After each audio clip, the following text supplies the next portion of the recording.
It's time for Dodger Baseball. Live from Dodger Stadium, Prime Ticket presents the Dodgers as they take on the San Diego Padres. Hi, everybody, and a very pleasant Sunday to you, wherever you may be. Dodgers in San Diego concluding a three-game series, the so-called rubber game, each having won one of the previous two. Dodgers hold a slight edge on the Padres. They've won 3 of 5. It'll be Dustin Mosley, a right-hander, who has a rather disconcerting record. He is 0-3, but his earned run average is 1.9. Facing him will be John Garland of the Dodgers with a record of 1-1. The Dodgers, by losing last night, are again tied with the Giants, 4.5 games behind Colorado. And for San Diego, limping along in last place in the West, 8 games back. We'll get to the ball game. We'll have it all coming up for you right after this.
Dodgers baseball on Prime Ticket is brought to you by San Manuel. Celebrate your birthday this year at San Manuel Indian Bingo and Casino and receive a special birthday package.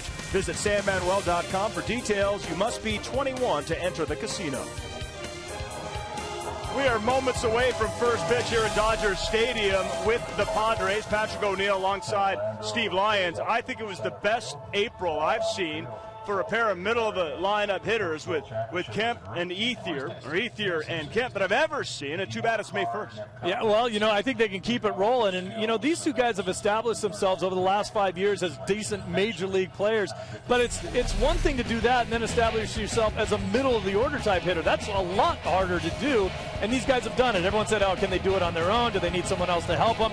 Look at the numbers. They are in the top 10 in all of baseball in average hits, doubles, on-base percentage, slugging percentage. You see the numbers, 40 hits in April, and the game winners that Matt Kemp's been able to pull off. I don't know if that's a little foreshadowing for today. Maybe another game-winning home run again for Matt Kemp today. All right, well, we see Uribe starting to pick things up, some guys at the top of the order to help out and get some wins here on the board and close in on the Rockies. All right, we're going to step aside. We'll see you for postgame when we come back. Vince Scully has first pitch. Home run against the Monkeys.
Dodger Baseball on Prime Ticket is brought to you by Hyundai.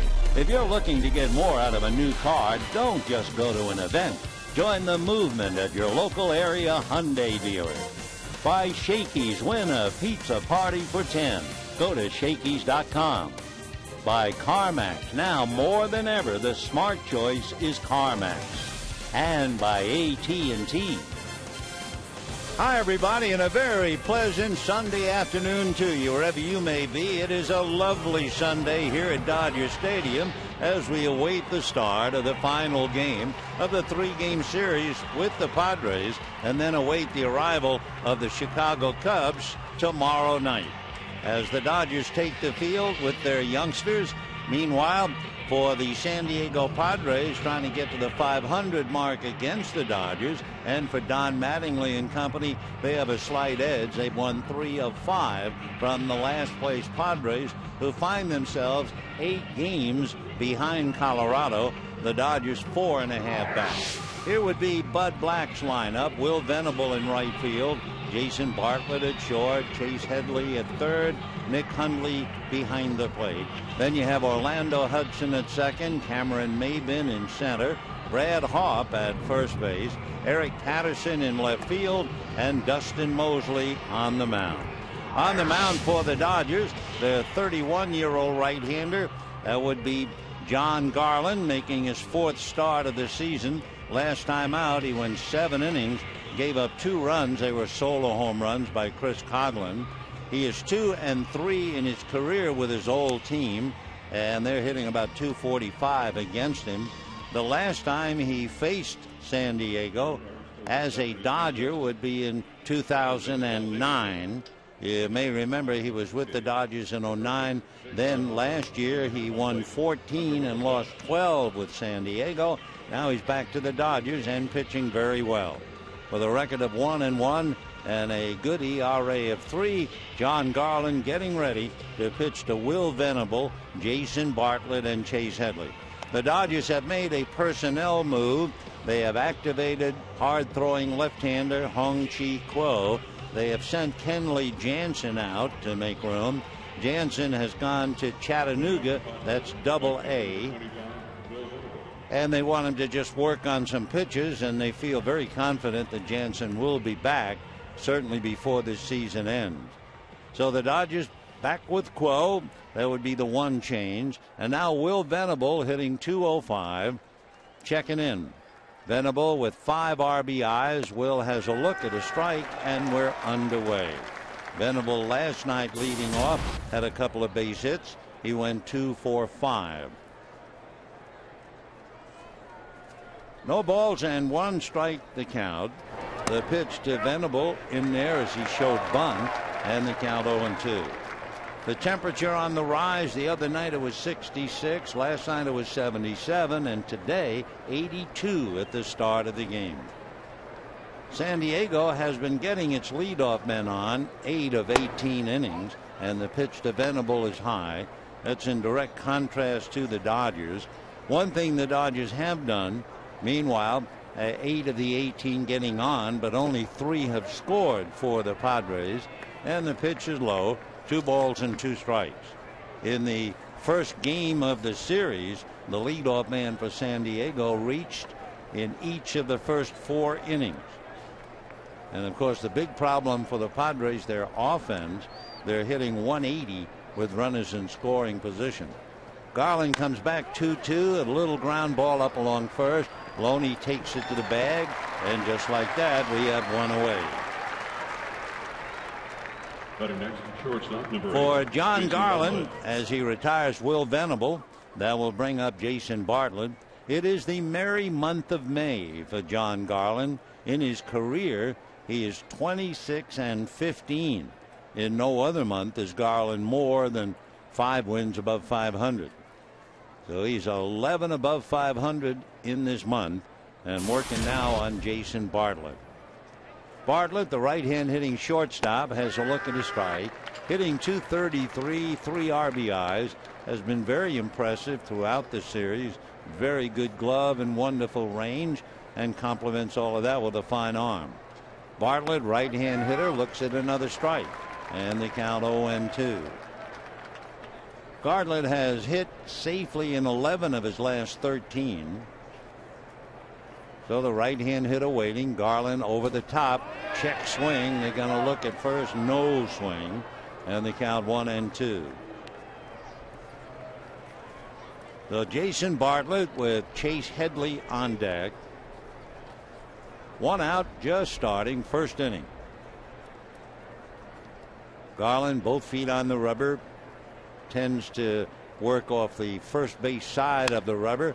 And the pitch is hit on the ground to third. Juan Uribe guns it over. And just like that on ground balls, 2 out in the first inning. And the batter will be Chase Headley. To give you an idea, although they haven't faced each other that much, we'll take a look at John Garland and what he has done. Orlando Hudson has hit him for 2 home runs. And Hudson is hitting .348 against him. Headley is 4 for 8, hitting .500 against him. And the pitch is low, ball 1. 1-0.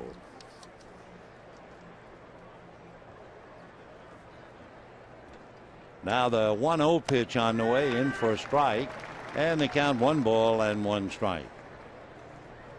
For John Garland, he has a complete game this year. Before that, you'd have to go back to 2009 with Arizona.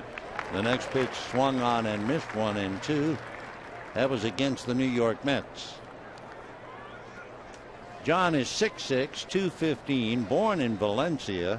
Last we heard, he lived in Granada Hills, went to Kennedy High School. The next pitch inside, 2-2 the count. Garland 6'6", 215. First round pick by the Cubs in 1997. John works it low and away. Ball 3, 3-2. He came up not with the Cubs, but with the other Chicago team, the White Sox, and had a great career, 8 years with the White Sox. And the next pitch swung on and missed, and down goes Headley. So the Padres go 1-2-3, and at the end of half an inning, San Diego nothing, and the Dodgers coming up.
In left field, Aaron Miles at second base, and Andre Ethier in right field.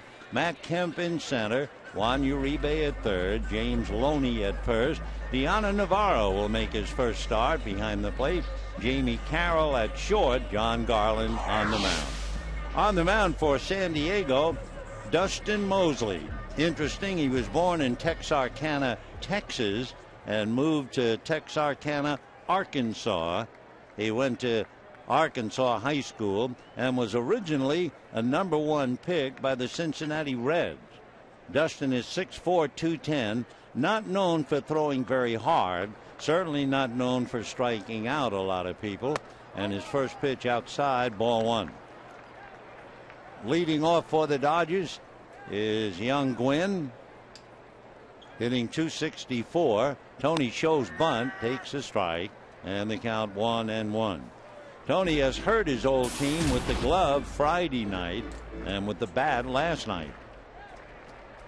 So Gwynn at the plate.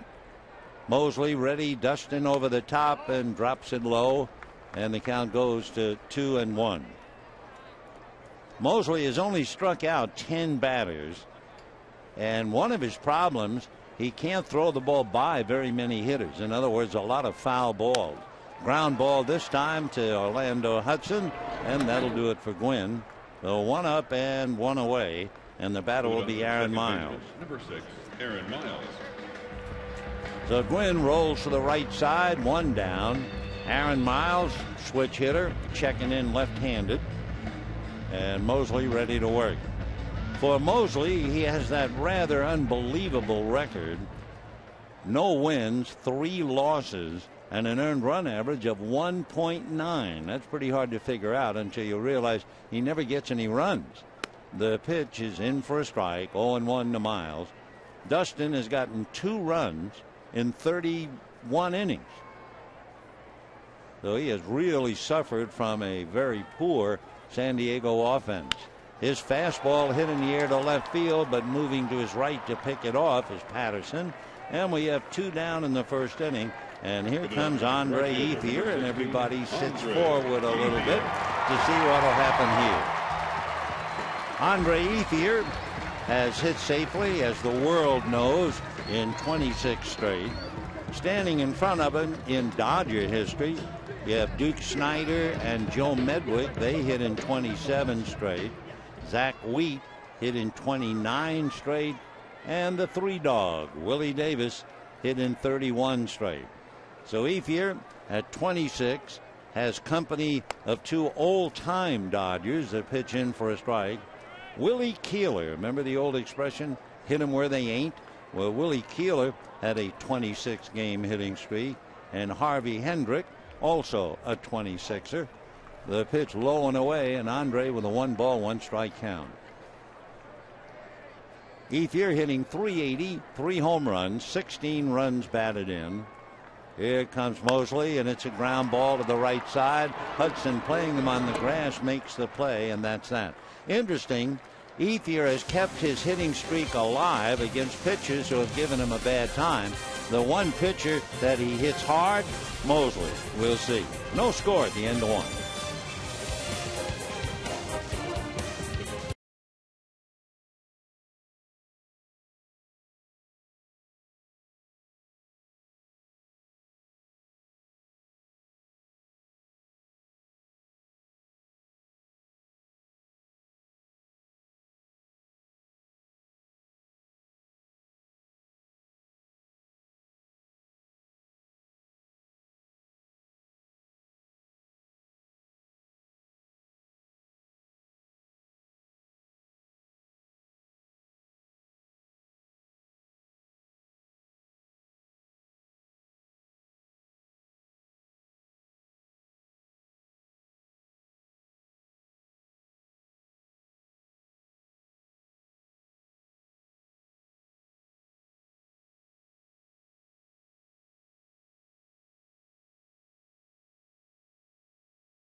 The top of the second, it'll be Hundley, Hudson, and then Maybin. Coming off a 15-pitch inning, John Garland working on the catcher, Nick Hundley, right-hand batter, hitting .274, and the first pitch in for a strike, and the count 0-1. In looking at Hundley's work, 1 for 2 in the past against Garland. John turns ready and comes back 0-1. Hundley swings, fouls it off, and the count 0-2. Hundley in last night's game 0 for 4, and in the game before, remember, he was 1 for 2 when he came up in the 9th inning, hit the line drive that looked like it might win the game, and Tony Gwynn made that great diving catch. Strike 2 pitches off the plate, 1-2 the count. Hundley with one of the higher batting averages on the Padres squad takes a look at another one off, and the count 2-2 the count to Nick. We've mentioned it before. Hundley's dad coached for the secondary for Rick Neuheisel at UCLA. A lot of people thought Nick would be a football player. He fouls it back. Hundley well put together, and I'm sure could have had a football career. He's a solid 210, stands about 6'1". Hundley, 27 years old. He'll be 28 in September. And the 2-2 pitch is low, ball 3, 3-2. So John Garland making another start for the Dodgers. He's been very impressive in the previous couple. John holds the ball at the belt, now turns ready in the 3-2 pitch, very high, ball 4. So a leadoff man gets aboard. So that's 9 of 20 leadoff men so far in the series getting aboard for San Diego. But when you look for those leadoff men, you don't see very many of them scoring. So here is Orlando Hudson, switch hitter, batting left-handed.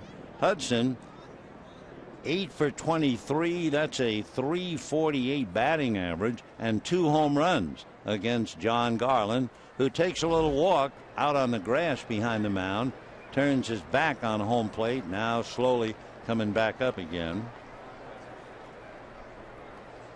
So Garland ready to hook up, and Hudson waiting with Hundley at first, nobody out, no score, second inning. Garland ready, and the runner goes, and it's a ground ball base hit into right field. So on his way to third easily goes Nick Hundley.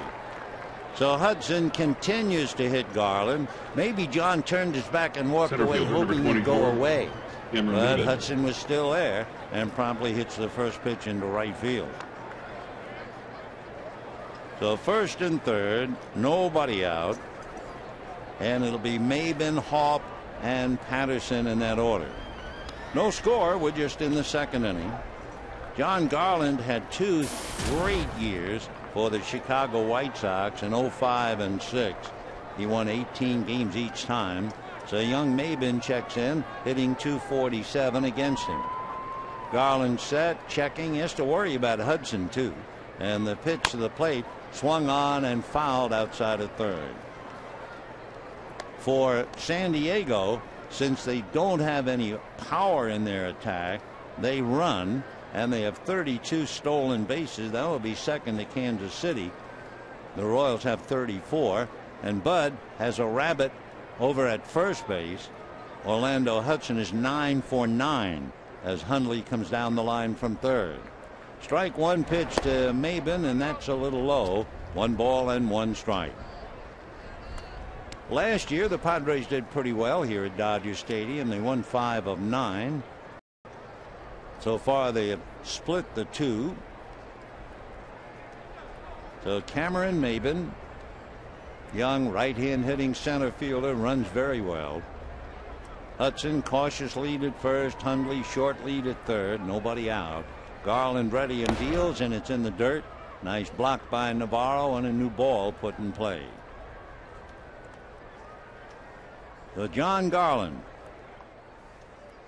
coming out of the San Fernando Valley that produced some pretty good pitchers like Jack McDowell and Brett Saberhagen. John looks in trouble here. No score, second inning. First and third, nobody out. A fake and a look, and that's about it. And the runners hold. 2-1 the count. Dodgers got Garland 2 years ago from Arizona. And then last November, he signed a 1-year deal with the Dodgers. Maben hits one foul, dribbles over to the Dodger dugout, and the count stays 2-2. Maben runs well. He is grounded into 1 double play. Garland trying to induce him to hit the ball on the ground. For Garland, one of his strong suits would be a good sinking 2-seam fastball.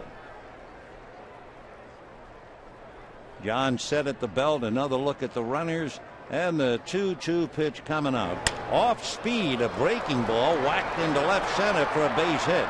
That scores the run easily. Hudson on his way to third. He is in there, and down to second base on the throw goes Maben. So 1 minute you're talking about Garland with a good sinking fastball, and he throws a breaking ball off speed, and Maben promptly jumps on it.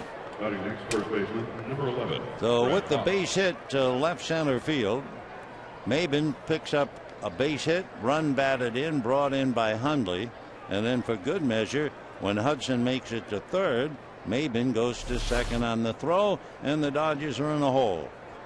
Not only 1-0 San Diego, runners at second and third, nobody out, and Brad Haup, who is hitting .358 at Dodger Stadium. He has always given the Dodgers a bad time. Lost a few points last night by going 1 for 4. The left-hand hitter bangs it into left field. 1 run will score. That's Hudson. Here comes Maben, and the throw not in time. And in a blink of an eye, it's 3-0 San Diego. So Brad Hopp last night started the game hitting .366 and went 1 for 4. So he began the day hitting .358 and not only gets a base hit, but picks up 2 runs batted in. And just like that, has to be a big shock for Dustin Mosley to realize he's going to get some runs to lean on. For Brad Hopp, the best hitter to come against the Dodgers at Dodger Stadium since Roberto Clemente. Hopp's average now at Dodger Stadium, .362, so he just picked up 4 points and 2 RBIs. Throw to first, Brad back on the bag. So in the inning, Hundley walked. Hudson singled him to third. Maben singled Hundley home, and when Hudson drew the throw to third, Maben went to second. Hopp singles to left, and 2 runs come in. So the Dodgers, not doing much hitting anyway, find themselves down 3-0 in the second inning. Garland's off-speed pitch stays up. That came up to the plate at 77. 1 ball and no strikes. John, right foot on the rubber. Eric Patterson, who has appeared as a pinch hitter in this series, hitting .083. Left-hand batter takes a pitch in for a strike, and they count 1-1. Patterson in game 1 appeared as a pinch hitter and struck out. Eric came up last night as a pinch hitter and drew a walk. Older brother Corey played for the Cubs. Brad Hopp, not much of a threat to steal, but he's going to draw a throw anyway.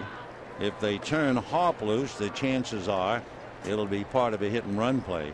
And you have Mosley, the pitcher, on deck. Brad Hopp, going back to the American League, his last stolen base, and a long fly ball to center. Going back is Matt Kemp to make the catch. So Patterson hits it a long way to center for an out. Holding at first is Hopp. And with the Padres leading 3-0, Dustin Mosley, who I'm sure is beside himself, coming up to hit.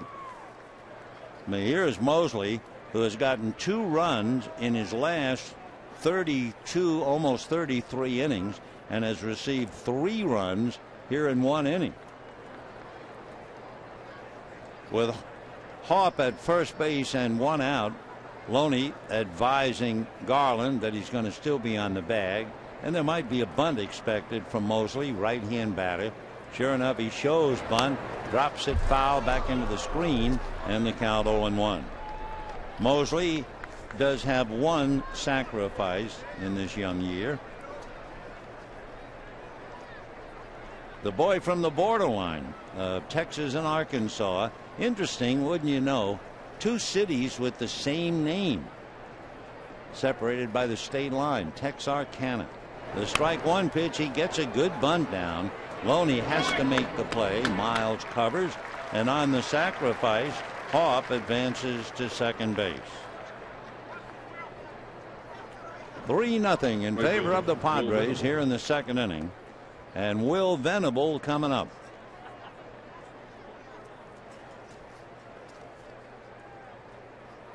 So Brad Hopp taking the lead at second. And with 2 down, Venable trying to get him.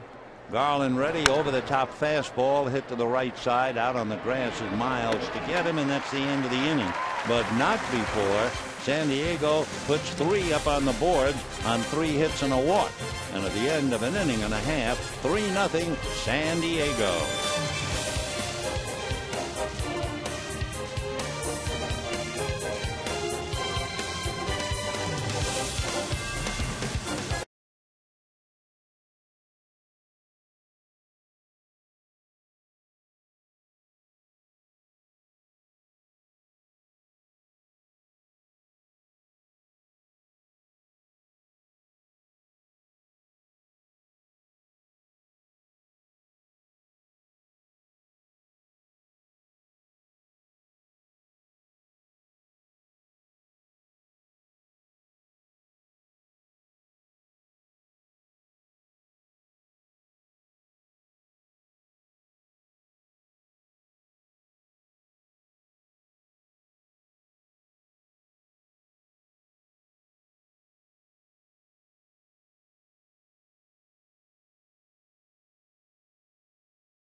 lead, and a slumping Padre offense that produced 5 runs last night to win comes right back with 3. And among other things, out there in center field, Cameron Maben had that big hit, a single to drive in 1. Brad Hopp had a base hit to drive in 2. In fact, for Hopp, interesting, not only is he hitting .361 at Dodger Stadium, Brad Hopp has now driven in 34 runs in 45 games against the Dodgers here. So he's something out of Fort Worth, Texas, Brad Hopp. 3-0 favor the Padres. Dodgers trying to recover now with Kemp, Uribe, and Loney. And Dustin Mosley turns ready, and the lanky right-hander's first pitch hit in the air, foul down the right field line and back into the stands, in the count 0-1. We mentioned earlier when Andre Ethier grounded out, Ethier was 3 for 3 against Mosley, including a home run. And it will be interesting to see what Ethier can do against a pitcher that he obviously feels he can hit pretty well. Meanwhile, Kemp is 1 for 3 in the past against Dustin Mosley. Dustin's 1-1 pitch on the way. That's hit foul off to the right, out of play. We told you that, among other things, Mosley does not strike out a lot of people. That means a lot of foul balls. He's about second in the league in foul balls as far as swings and getting a piece of it. He comes back 1-2, and Kemp looks. It's low, 2-2 the count. For Mosley, he is number 1 lowest rate of strikeouts to plate appearances among starting pitchers, but he's also number 1 in quality starts. 2-2 pitch is swung on and fouled away. So you say to yourself, well, what's the big difference in Dustin Mosley this year than, let's say, in the past? Well, last year his earned run average was 4.9, and he came into this game 1.9. That's a huge change. The 2-2 pitch taken, might have hit the bat. It wound up in the dirt. I think that hit the bat, and they say yes. 2-2 the count. Another thing for Mosley, last year his earned run average at home was over 5. This year it's 3. On the road, his earned run average is 0.9. 2-2 pitch on the way is swung on and missed, and down goes Kemp. The strikeout number 1 for Dustin Mosley. With 1 away, Juan Uribe coming up.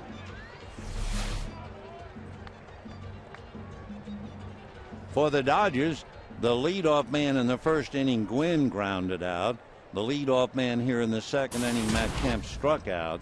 So it means the last 18 Dodger leadoff hitters have been retired. The pitch to Uribe is high, ball 1. In fact, the only Dodger leadoff man to reach in this series, Jamie Carroll, in the first inning of the first game. Uribe a half swing, that'll cost a full strike, 1-1. So the Dodgers not getting that leadoff man on, and that certainly slows down run production.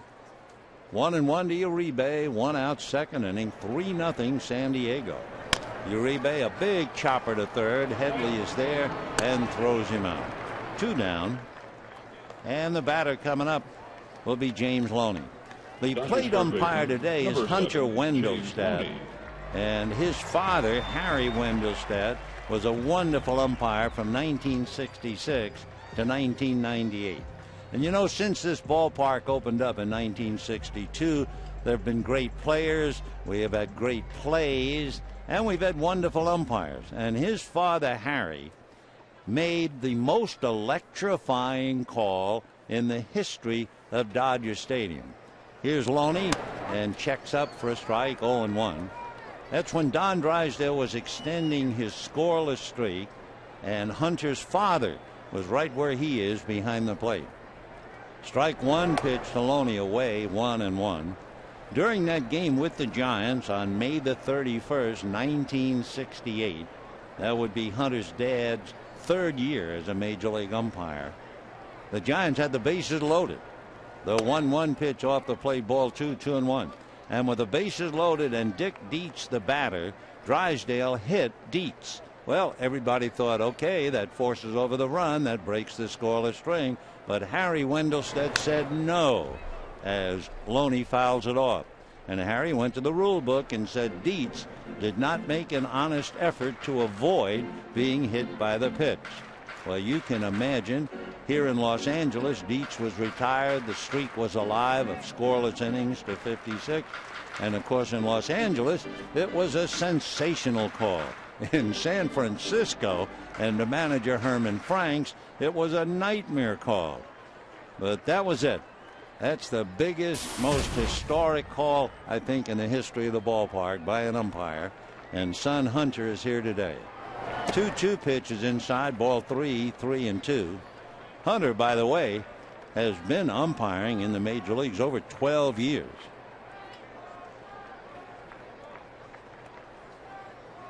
His proudest moment, as you can well imagine, was umpiring the same group with his dad in a major league game. And he's wearing his father's uniform number as Loney fouls it away. You know, umpires have numbers. Oh, yeah. If you have a book and you can look, if you're watching and you see Hunter wearing 21, that was the number his father wore from 1966, 1998. Wow, 33 seasons. And the beat goes on. 3-2 the count.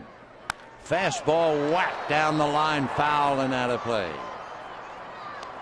You know, talking about for a moment father-son, if and when Brian Gorman, National League umpire, comes here, his father Tom was a remarkable guy and a great umpire. His father was buried in an umpire's blue uniform with an indicator in his hand. Tom Gorman. Here's a 3-2 pitch, and Loney hits it foul off to the left, and the count stays. Padres 3, Dodgers nothing. 2 out, bottom of the second inning. On deck, Deanna Navarro. Dodgers have 3 ground balls and 1 fly ball, and that's another thing that Mosley has improved on. He's getting over 20% more ground balls than ever. The next pitch swung on and missed, and down goes Loney. Down go the Dodgers. 6 in a row retired by Dustin Mosley, and at the end of 2, Padres 3, Dodgers nothing.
Bartlett, the shortstop, leads off, takes a strike, 0-1.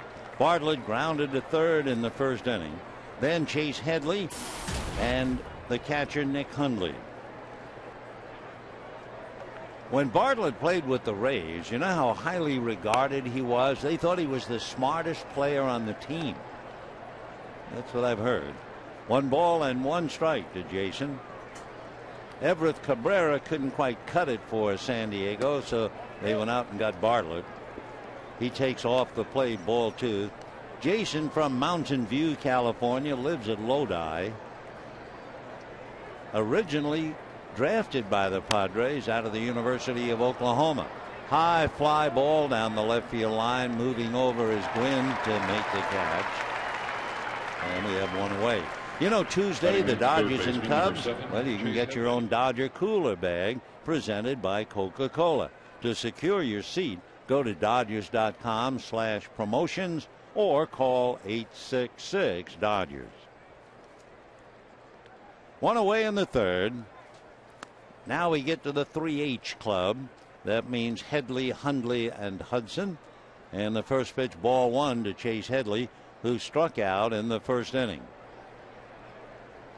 The 1-0 pitch, he hesitates, holds up, and the pitch misses. 2 balls and no strikes, the count. Headley out for a couple of games, had a severe case of bronchitis. He has always hit well against the Dodgers here at Dodger Stadium. Switch hitter. Good player at third, struggling like all of the Padres, hitting only .226. The next pitch to him is low, though he's in command right now. And down to first base he goes. That'll bring up Nick Hundley, who walked and scored a run in the second inning. That would be the second pass given up by John Garland. Hundley walked, leading off the second. So Nick at the plate with Headley at first, 3-0 Padres, top of the 3rd. Padres had a walk followed by 3 singles to get the 3 runs in the second inning. Nick Hundley batting .274. Garland set, turns, throws to first. Back on the bag is Headley. Hundley still young enough as a catcher. He is grounded into just 1 double play.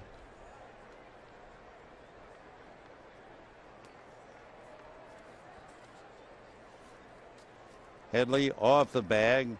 He is 1 for 2 in stolen bases. The pitch to Nick Hundley, he's way out in front of it, and the count 0-1. So Hundley takes a long look down to Glenn Hoffman before getting back in. Headley is reminded by first base coach Dave Roberts what he might have to do. 0-1 the count. Garland looks into Navarro, gets a sign, set at the belt, checks the runner, still checking. Now comes to the plate and misses low and inside. So that evens things up. 1 ball and 1 strike to Nick Hundley. And again, another look at Glenn Hoffman. One thing you don't want to do when you're playing the Padres is get into a battle of the bullpens. The San Diego bullpen has been brilliant, especially, no surprise, Luke Gregerson, Mike Adams, and Heath Bell. That is the really strong suit that Bud Black has. Of late, the last 16 games, by the way, the Padre bullpen, ERA 1.4. Bad throw into center field, and Headley, who was going, breezes into third. Not quite sure what happened to Navarro on that throw, but it wasn't close. The old story, it wasn't really in the neighborhood. So Headley steals a base. Bud now has run his club for 33 stolen bases. It really was a busted hit and run play, and on a poor throw behind Miles, it'll be a stolen base and an error to Deona Navarro, who just joined the Dodgers and committed an error last night, losing a ball on a collision at the plate. So the infield has to play up. 1-2 the count, and the pitch is swung on and missed, and down goes Hundley. So a big out with a runner at third. 2 down now. For Garland, that would be his second strikeout. And the batter will be Orlando Hudson, who wears him out. Hudson singles sharply to right field in the second inning, which means Hudson against Garland is 9 for 24 with 2 home runs. Orlando takes low, ball 1. Hudson, who hit for the cycle with the Dodgers, has some glistening credentials, an all-star, Gold Glove, and can run like the wind. He takes in the dirt. Another nice save by Navarro. Orlando also has stolen 9 out of 9. 3-0 in favor of San Diego. They have a runner at third with 2 out. John Garland does not have a wild pitch. We always check with a runner at third. 2 balls and no strikes. John Reddy comes back, and it's fouled away off to the left, well back into the stands, and they count 2-1. Very light breeze, a zephyr stirring Old Glory in center field, but barely moving the cloth. What there is shows you it's a little bit from the right to left. 2-1 to Orlando Hudson. Garland ready, comes back, and it's fouled off. If I remember listening to the weather correctly, remember we had the wind yesterday. They talked about gusts in certain areas today up to 45 miles an hour. But here, no, just a beautiful, calm summer's day. The 2-2 pitch coming up to Orlando Hudson in the dirt. Nice save by Navarro. That could have been a run. 3 runs, 3 hits for the Padres. Nothing across for the Dodgers. Top of the third. So Chase Headley walked, stole second on a busted hit and run play, took third on the overthrow, and Hudson trying to pick him up. 3-2 pitch, very high. I don't think Garland really wanted that much of Orlando Hudson. Didn't want to walk him intentionally, but he certainly didn't look like he wanted to challenge him. So here is Cameron Maben, who singled to center to drive in 1 and set up 2 more when Brad Hawpe singled.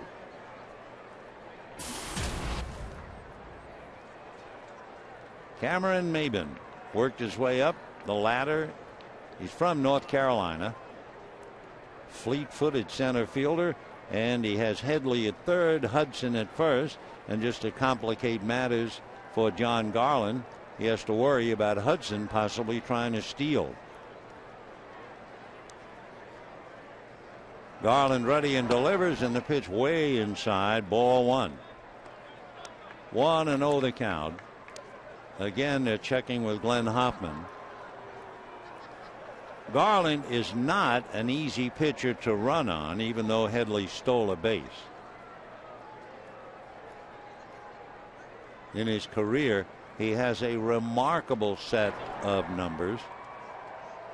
There have been 62 bases stolen against John Garland in his career. You know how many have been caught? 57. That's remarkable.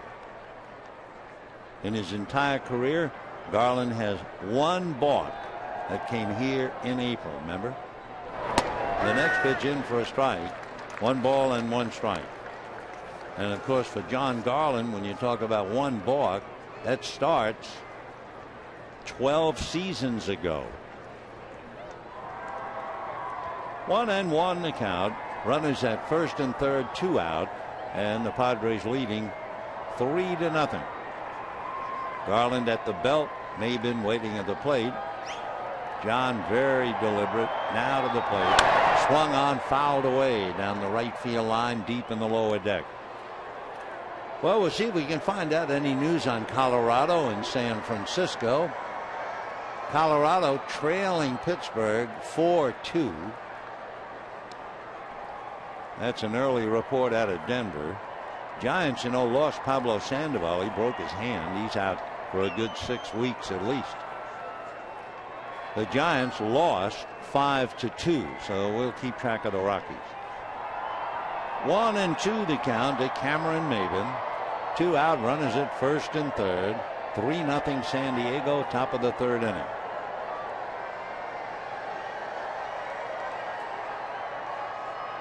Garland at the belt. John comes to his hitter, and it is swung on and missed. Down goes Maben. End of threat. No runs, no hits, and error 2 left at the end of 2.5 innings. Padres 3, Dodgers nothing.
In favor of San Diego, it'll be Navarro, Carroll, and Garland in that order against Dustin Mosley.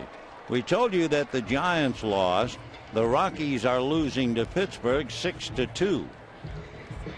Dodgers down 3-0, and Deanna Navarro will start it off. Navarro, switch hitter, batting left-handed. And the first pitch coming up in there for a strike, and the count 0-1. Deanna Navarro out of Caracas in Venezuela, still lives there, and hits one to dead center. Going back is Maben, turns, back and makes the catch. Not exactly a graceful way to do it. Turned, yes, but then he had a backtrack. One away. And the batter now will be Jamie Carroll. Say, be sure to bring the kids to Dodger Stadium Sunday, May 15th. Dodgers and Diamondbacks. First 15,000 kids 14 and under receive a James Loney batting practice jersey, compliments of Dreyer's Grand Ice Cream. For tickets, give us a call, 866-DODGERS or Dodgers.com/promotions. And here's Jamie Carroll. Jamie looks at it for a strike, hitting .295. Jamie having done a tremendous job day in and day out since the Dodgers lost the services of Rafael Furcal. 1 ball and 1 strike to count. Latest on Rafael, no pain, though in the thumb. He can move it around without any pain. So it could be that he'll begin doing some baseball stuff. 1-1 to Jamie.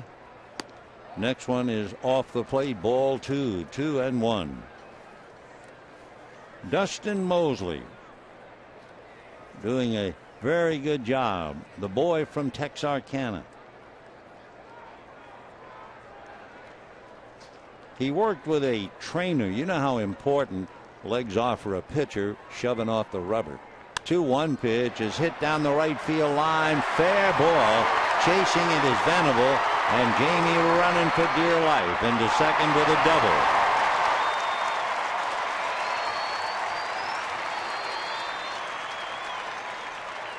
So Carroll doubles to right, and John Garland will be coming up. That's hit number 1 for the Dodgers. Ball stayed up, and Jamie went with it to right field. Hit it inside the chalk, down the line. Venable over, but couldn't do anything about holding Carroll. and he went into second base with his double. So Garland now up there. 1 out, runner at second, 3-0 San Diego. Garland is 0 for 4 with the bat. He has sacrificed twice. He has struck out once. John has a look at ball one. 1-0. How shocked is Mosley to be leading 3-0 in the game? You know, it wasn't until his fourth start that the Padres were not shut out. In his fourth start, they scored all of 1 run in 11 innings. Pitch foul back. That was the only run scored in any of Dustin Mosley's first 4 starts. As we told you, he has that unbelievable record 0-3 and an earned run average of 1.9.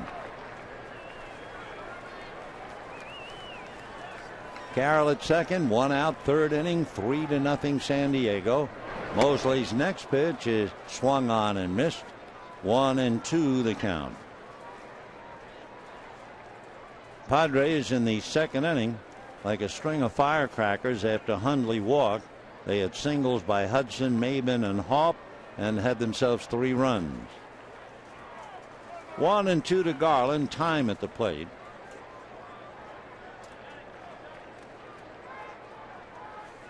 If you joined us late, Ethier in the first inning grounded out. 1 ball and 2 strikes to John Garland. Here comes Mosley, and the pitch fouled away. Not so much of a swing as a slap. Garland just kind of poked at the ball to stay alive, and the count stays 1-2.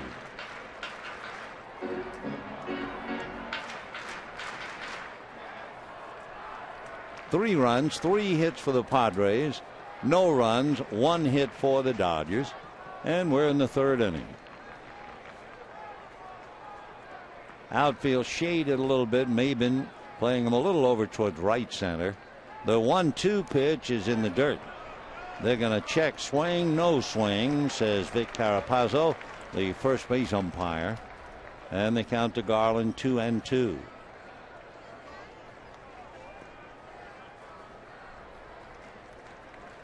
One out. Navarro flied to center, then Carroll doubled. And here's Garland giving it a battle with Chris Gwynn on deck. 2 balls and 2 strikes. Mosley does have 2 strikeouts, as we mentioned at the start of the game. Mosley is not a strikeout pitcher, but he is certainly trying to put Garland on the shelf. 2 balls, 2 strikes. Dustin taking a long look in. In fact, somebody's not on the right page, and Hundley going out to talk to him. Seeing John Garland and seeing the meeting at the mound, you also wonder for Garland to be caught by Deonna Navarro. It takes a little time. A pitcher and a catcher is like a successful dance team, like the second baseman and the shortstop. Navarro making his first start. Not to blame him, but it's just a thought. 2-2 is swung on and missed. So down goes Garland. That would be the 3rd strikeout for a fellow who only had 10 coming into the game. Left fielder Tony Gwynn Jr. So Tony Gwynn coming up, grounded to short in the 1st inning. And Tony, as a leadoff man, taking time, letting Garland at least get back into the dugout. Gwynn grounded to short, 0 for 1, hitting .259.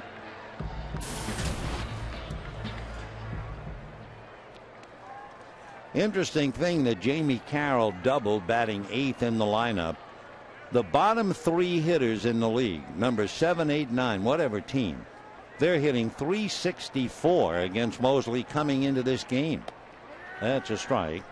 So I guess it was no surprise Jamie Carroll, batting 8th in the lineup, doubled.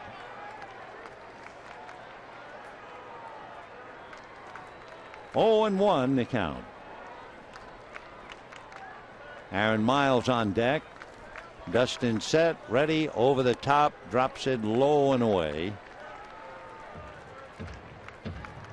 1 ball and 1 strike to count. 3-0 Padres in the third. Game is moving along. We'll put it that way. Mosley and Garland each very slow, very determined. Back comes a pitch, roll to the right side. Hudson picks it up, shovels it over to first, and that's that. So the Dodgers lead Carroll, who doubled, and at the end of 3, Padres 3, Dodgers nothing.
Try our delicious Baja-style fish tacos with classic Baja or spicy avocado sauce. Only at El Pollo Loco. By Corona. And by Time Warner Cable. 4th inning, 3-0 in favor of San Diego. A brilliant blue canopy over today's game, and a light breeze blowing from left to right. Don't forget the Cubs will be here for 3. Monday night, Tuesday night, and then Wednesday afternoon. And here's Brad Hopp, and ball 1. Brad Hopp up to his old tricks, walked up, single to drive in 2 in the 2nd inning.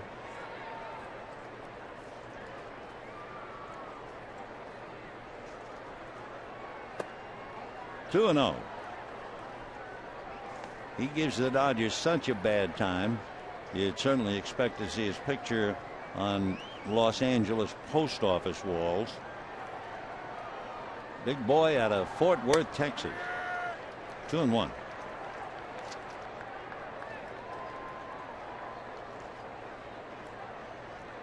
Brad had big years with the Rockies, trying to pick up where he left off with San Diego. Went to LSU.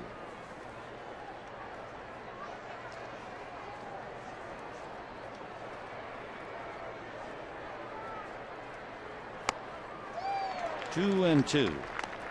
Hopp again hitting .361 at Dodger Stadium. Only Roberto Clemente, who hit .377, hit better here at this ballpark.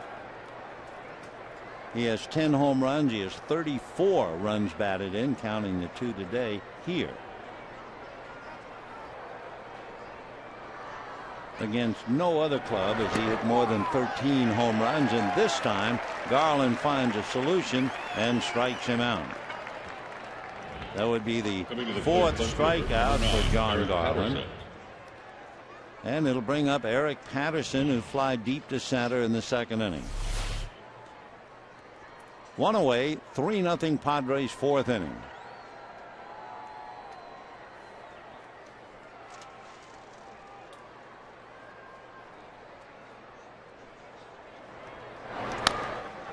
Foul ball outside of first, down the line.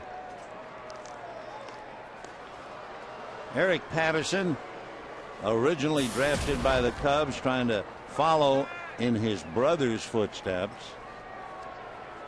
Brother really never quite cut it, in the sense never played up to what they thought he could do. Eric, meanwhile, he was an 8th round pick out of Georgia Tech. Both his mom and dad also graduated from Georgia Tech. 1-1. Ground ball directly at Jamie Carroll. 2 down. Time to get you thinking a little bit. Oh, not really hard on a lazy Sunday afternoon, but nevertheless, here's the question for today. Which pitcher set a Dodger record with 4 postseason wins back in that remarkable season of 1981? Well, we'll give you the answer in a while. And that's a strike. Mosley sacrificed in the 2nd inning, so he's not been up officially. He's 1 for 4, hitting .250. 1-1. When the Dodgers come up in the 4th inning, don't go wandering off. It'll be Aaron Miles and then Andre Ethier, trying to add to a 26-game hitting streak. Little comebacker. John trots it over. So an easy 4th inning for John Garland, but the Dodgers unable to do anything with Mosley so far. We'll find out about Andre. It's 3-0 San Diego.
Get the new Bourbon Barbecue Steak Grilled Sandwich at participating restaurants and by your Southern California Ford dealers. Visit us today and trade up to Ford.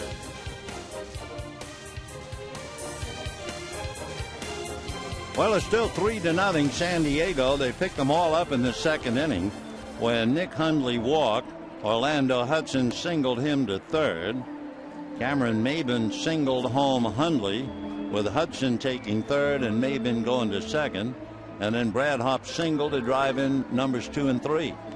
So the Dodgers not yet recovered, down 3-0, and they'll have Aaron Miles, Andre Ethier, and then Matt Kemp.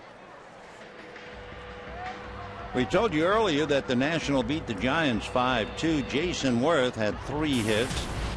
Ivan Rodriguez knocked in 2. Jordan Zimmerman, he beat Matt Cain. Miguel Tejada moved over to 3rd, and Mike Fontenot played short now that Sandoval is out for about 6 weeks at least. That's a strike to Aaron. Fly to left field in the 1st inning. Dodgers have not come up with any clutch hitting in the series. And it was pointed out in the 3rd inning when Carroll doubled with 1 out. Not that it was a surprise that Garland made out and or Gwynn, but the Dodgers in the series are 1 for 13 with runners in scoring position. And they are up against one tough hombre today in Dustin Mosley. 0-2.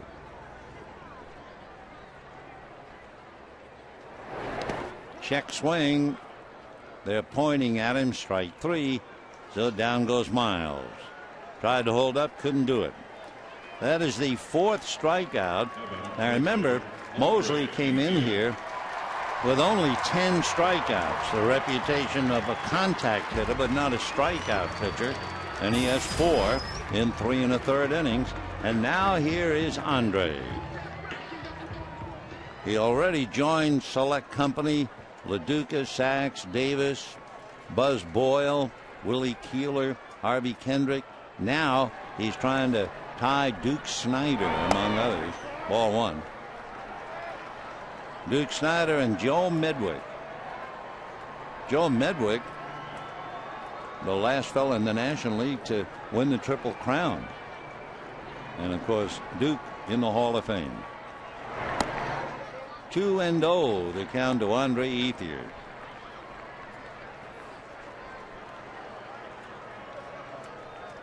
Andre has hit safely in 26. 2-0 pitch in there. Of course, with the streak alive, we've been talking about Joe DiMaggio. The other day, in a friendly chat with Don Mattingly, I asked Mattingly about the best player, etc. 2-2. And Don said on one rainy day there was a delay. He was sitting in the dugout with Yogi Berra. And he said, "Hey, Yogi, who's the best player you ever saw?" And without a moment's hesitation, Yogi Berra said, "DiMaggio." 2-2.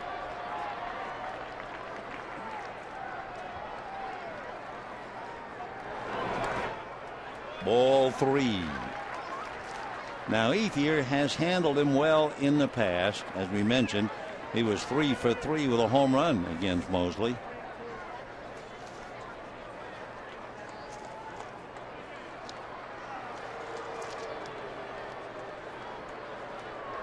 Three and 2. Fouled away. If you're a hitter and you're studying Mosley's stuff, you realize he has fastball, curveball, changeup, big 12-6 curve, and a cutter. Full count to Andre Ethier.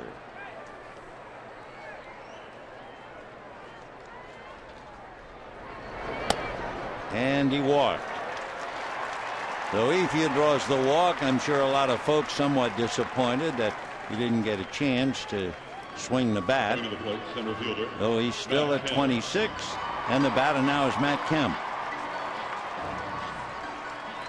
So far, the extent of the Dodgers' offensive work against Mosley: 1-out double by Jamie Carroll, and this walk to Ethier. Matt struck out in the 2nd inning. For the Dodgers, they continue to struggle. They just cannot get a leadoff man on throughout the series. Little foul ball, 0-1. Navarro flied to center, leading off the 3rd. Miles strikes out, leading off the 4th. So that means the Dodgers have not had a leadoff man on in 20 innings.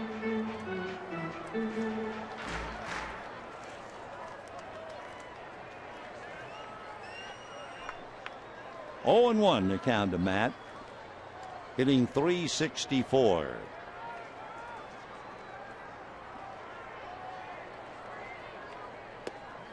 One and 1.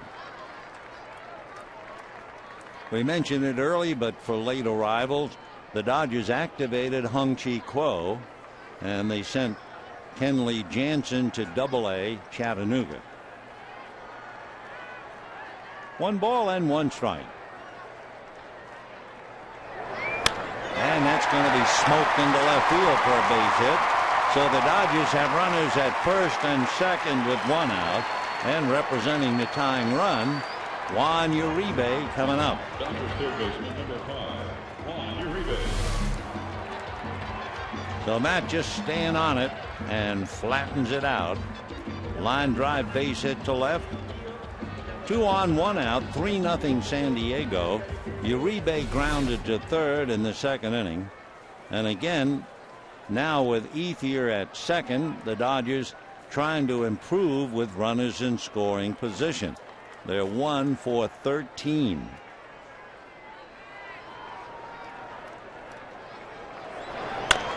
Big bouncer to the right side. They're going to get one, and Bartlett makes it 2. So the Dodgers now are 1 for 14 with runners in scoring position. And at the end of 4, it's still 3-0 San Diego.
Prime Ticket is brought to you by Southwest Airlines' new Rapid Reward.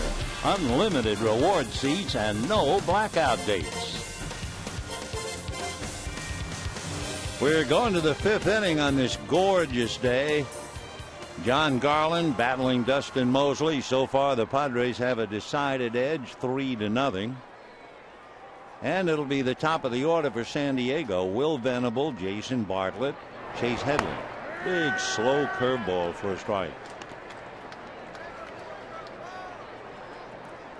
Dodgers frustrating themselves offensively, failing to get a leadoff man on, and not hitting with runners in scoring position. Meanwhile, the Padres, who came in here with a very poor offense, able to turn the double play on Juan Uribe, and they're leading 3-0. Remember earlier we talked about the fact it's hard for a pitcher and catcher to hook up together for the first time. Navarro going out to talk to John. And all the while Venable, 2 ground balls. Will 0 for 2. Grounded to Loney, grounded to Miles. Will hitting .200. 1-2. Padres came in with a team batting average of .211. Dodger team batting average .262. Little foul ball out of play. In 27 games, the Padres have scored 77 runs. 28 games, the Dodgers have scored 111. 1-2. The Princeton Tiger, Will Venable. Quite a basketball player back in Princeton. Scored over 1,000 points. 2-2. Down he goes. So Venable strikes out to open up the 5th inning, and the batter will be Jason Bartlett. How about giving you the answer to the question? Which pitcher set a Dodger record with 4 postseason wins in 1981? And you are right on the money if you remember Happy.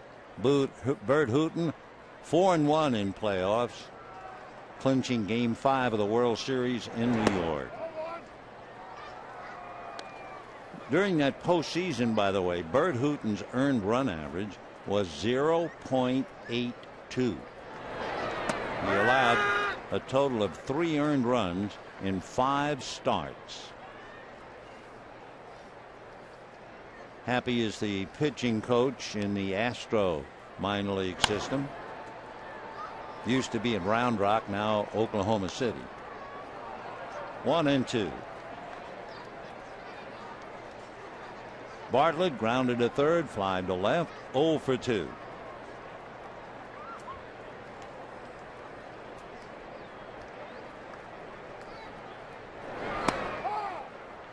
And got him.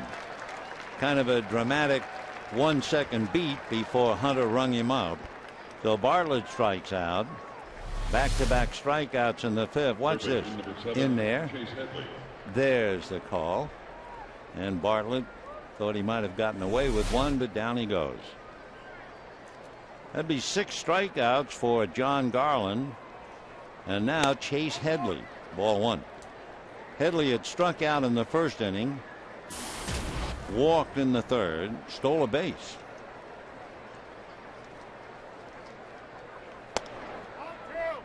Headley's stolen base was actually a busted hit and run play.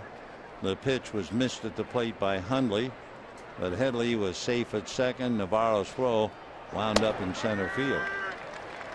2-1 the count when the Dodgers hit in the bottom half Loney, Navarro, and Carroll. Breeze blown out to left field, and the count runs to 3-1 now. Garland had one shaky inning where he gave up the 3 runs, and in the next inning he walked 2, but he's been golden ever since. That's a strike. 3-2.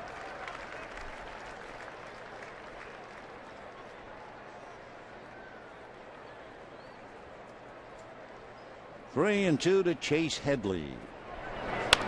Ground ball off the glove of Garland, makes it very tough for Uribe, but he got him anyway. Fine play by Juan Uribe. Garland, annoyed visibly at himself for letting it get away, slapped at the ground. Uribe didn't quit and got him. And at the end of 4.5, 3-0 San Diego.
San Diego. It's been that way since the second inning. Fine defensive play by Juan Uribe to help out Garland. And now Loney, Navarro, and Carroll coming up against Dustin Mosley. Mosley has held the Dodgers to 2 hits, and he has continued keeping the Dodger leadoff man off base in every inning.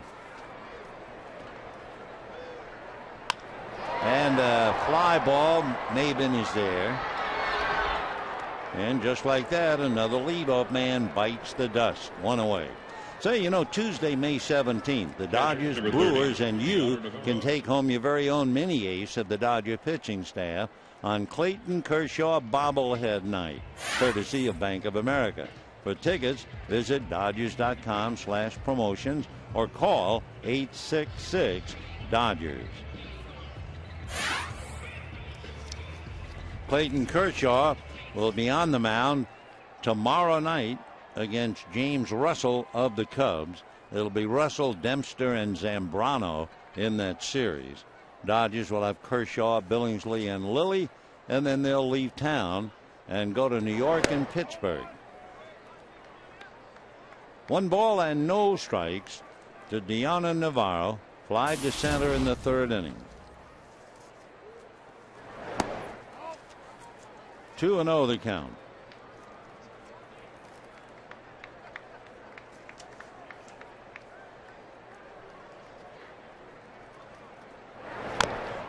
Beaten foul.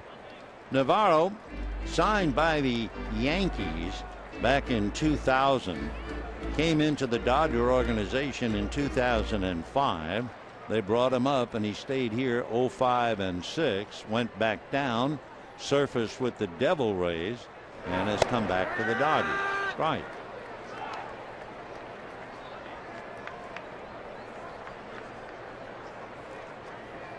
Two and 2. And ball 3. Navarro is a very stocky 5'9", about 205-pounder. Mosley pitching a 2-hit shutout so far in 4 1/3 innings. Ground ball to Orlando. So 2 down in the 5th inning.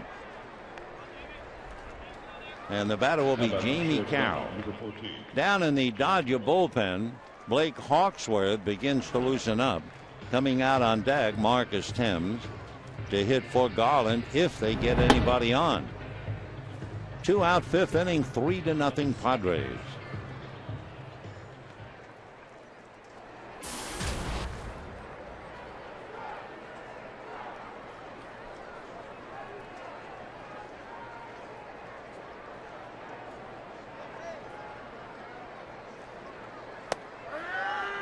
And a strike. 0-1.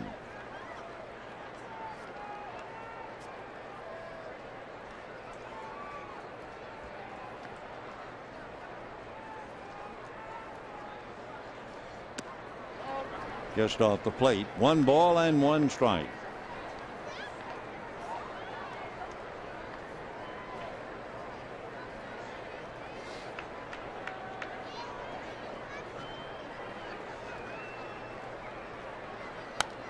Fouled away. 1 and 2 the count. Jamie doubled with 1 out in the 3rd inning.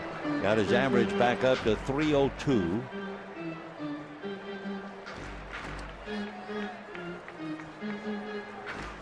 Dustin Mosley trying to improve on a 1.9 earned run average.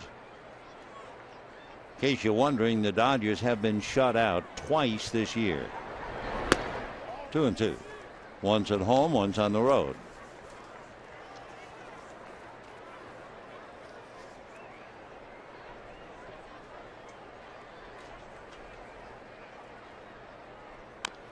Fouled away.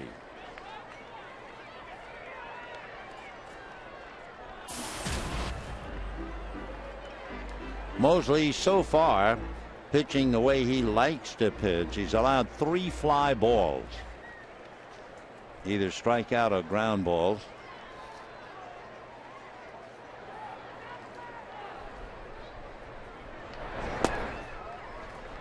Now he goes 3-2.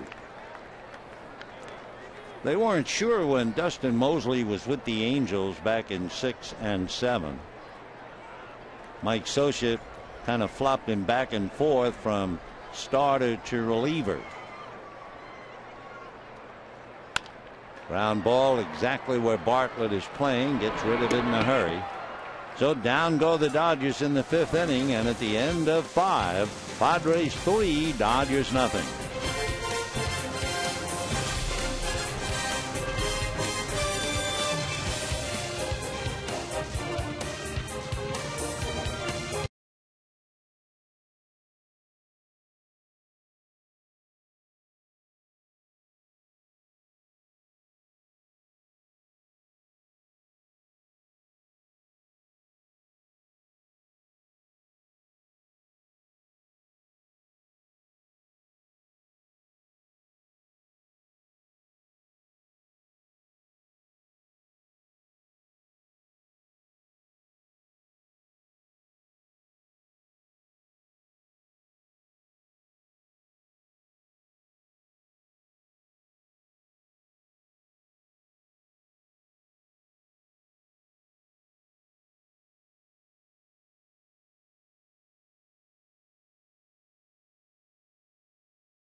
In 1965, the Dodgers had a very good team. They were world champions in 63.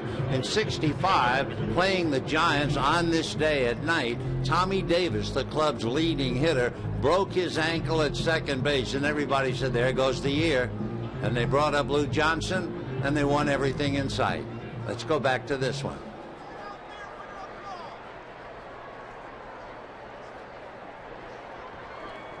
That was the team that not only won the pennant, went on to beat Minnesota. Of course, they had a couple of very good pitchers that year. And on the final game of the World Series against Minnesota, it had rained and they were using airplane motors and things to dry their field. How would you like to be Walter Alston? The final game of the World Series, and in the bullpen, you have Sandy Koufax and Don Drysdale warming up. Not a bad spot to be in. Here's Nick Hundley, and he opted for Sandy Koufax. The reason being that Koufax, had he been used in relief, would have taken much longer to warm up than Don. And of course, Sandy went on to win it, and the Dodgers were the champions in 65. Piled away. One of the things that people always smiled about, late in that game, around the 7th inning, Jim Gilliam was playing third base, and he made a remarkable backhanded stab of a ball hit over the bag and straightened up, threw out the runner for the 3rd out. And the next inning, they took him out for defensive purposes. Well, that will do it for Nick Hundley. He strikes out a second time. That's 7 strikeouts for John Garland, but he's down 3-0. The keys to the game, well, you match them up. And the big difference was that second inning, the walk followed by 3 consecutive singles, and that's it. Garland striking out 7. Mosley figures to strike out 4 or 5, and there's a line drive caught by Uribe. So Uribe playing very good defensively at third base, and we have 2 out in the 6th inning. Second good play. Remember the play he made on the ball that went off the glove of Garland, and Juan was able to back up and get his man, who was the third baseman Chase Headley. So 2 out here in the 6th. This figures to be Garland's last inning for sure. Dodgers coming up with Garland to lead off in the 6th inning, but we'll see.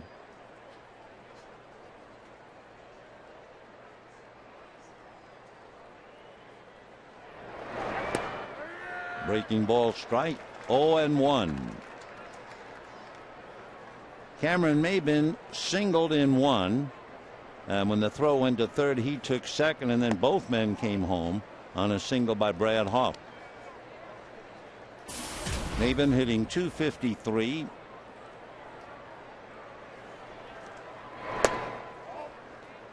Two and one. Maben out of Asheville and Arden, North Carolina.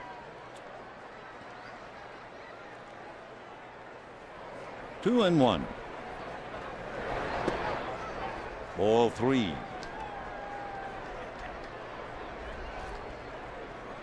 Maben has pretty good running speed, especially to play center field at Petco.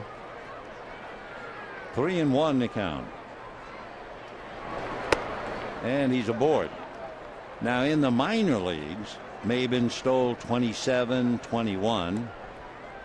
With the Marlins, his high was 9 stolen bases. So we'll see what they do with him with 2 out and Brad Hopp at the plate.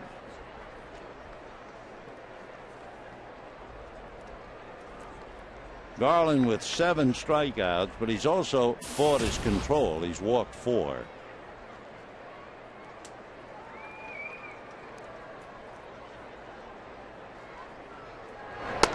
And ball 1.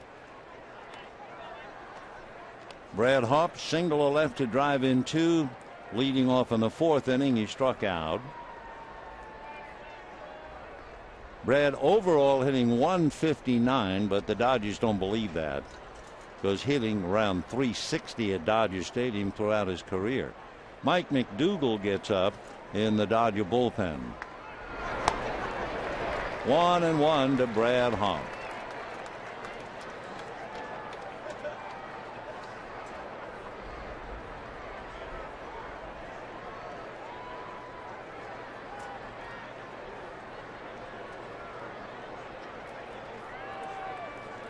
Maben at first, 2 out.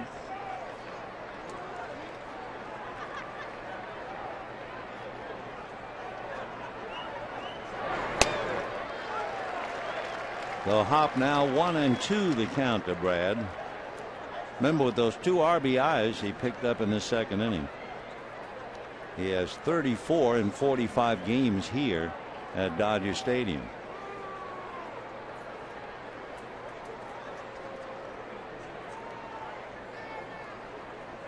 One and two.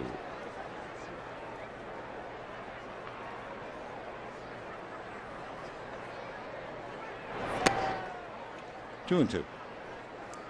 When the Dodgers come up in the bottom of the 6th, they have John Garland, Spot, then Gwynn and Miles.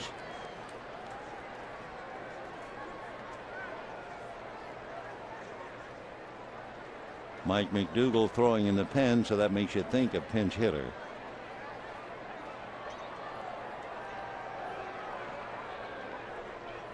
Runner goes. Foul ball down the line. Coming over is Tony Gwynn, crossing the line, but it's back in the seats. Still 2-2.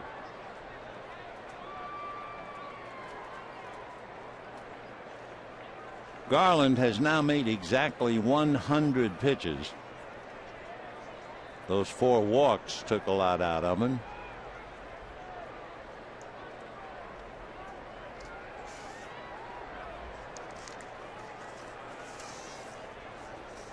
John's last game in Florida, he made 97 pitches, and the start before that 108.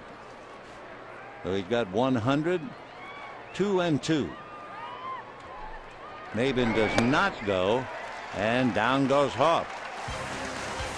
So no runs, no hits, a walk and a man left. At the end of 5 1/2, it remains 3-0 San Diego.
Batter hits one back to the box, off the glove of Garland, and riding to the rescue, Juan Uribe. Close bang-bang play, but he got him. Big play by Uribe, and we move now, and the Dodgers hope to move from defense to offense, being shut out by Dustin Mosley. Ivan DeJesus will bat for John Garland, then Tony Gwynn and Aaron Miles. DeJesus is hitting 174. As a pinch hitter, he is 1 for 4.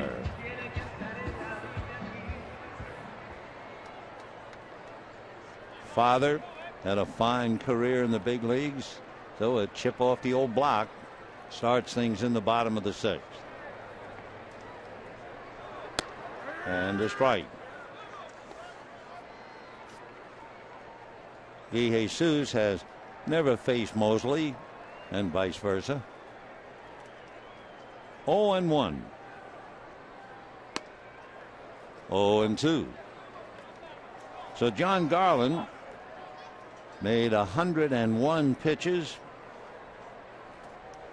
Comes out losing 3-0. Now in the Dodger bullpen, McDougal has stopped, and Hawksworth is throwing again.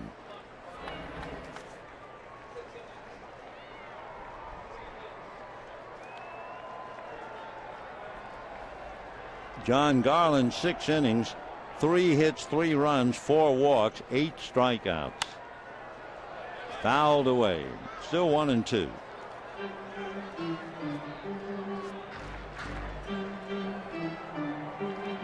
Dustin Mosley, meanwhile, has allowed just 2 hits. He has only walked 1, struck out 4. And DeJesus comes up empty. Down he goes. Strikeout number 5 for Dustin Mosley. Left fielder number 10, Tony Gwynn Jr. And Tony Gwynn coming up. Frustrating, I'm sure, for a fellow who was such a good hitter when he played, Don Mattingly. So 1 away, and yet another leadoff man fails to get on. So that's 19, 20, 21, 22 innings, and the Dodgers have failed to get a leadoff man on base.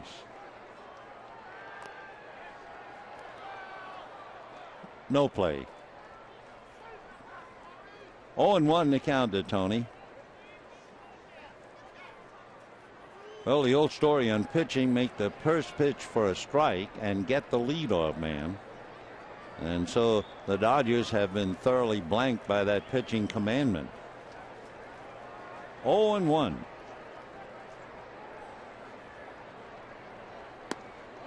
For the Padres, when they scored all 3 runs in the 2nd inning, they got the leadoff man on. That was Hundley, who walked. When the Padres scored 2 in the 5th inning last night, they got the leadoff man on, Maben, who doubled. When they scored 3 in the 8th inning to win the game last night, they got Will Venable, the leadoff man, with a single. And the Dodgers, meanwhile, cannot find a way to get a leadoff man aboard. 3-1 the count. Mosley has only walked 1. That was Ethier in the 4th inning. And ball 4. By the way, in mentioning Ethier's name, if you just joined us, Andre has grounded out and walked, so the streak is still at 26, and he's coming out on deck as Miles checks in at the plate. Miles flied to left and struck out. Aaron hitting .250.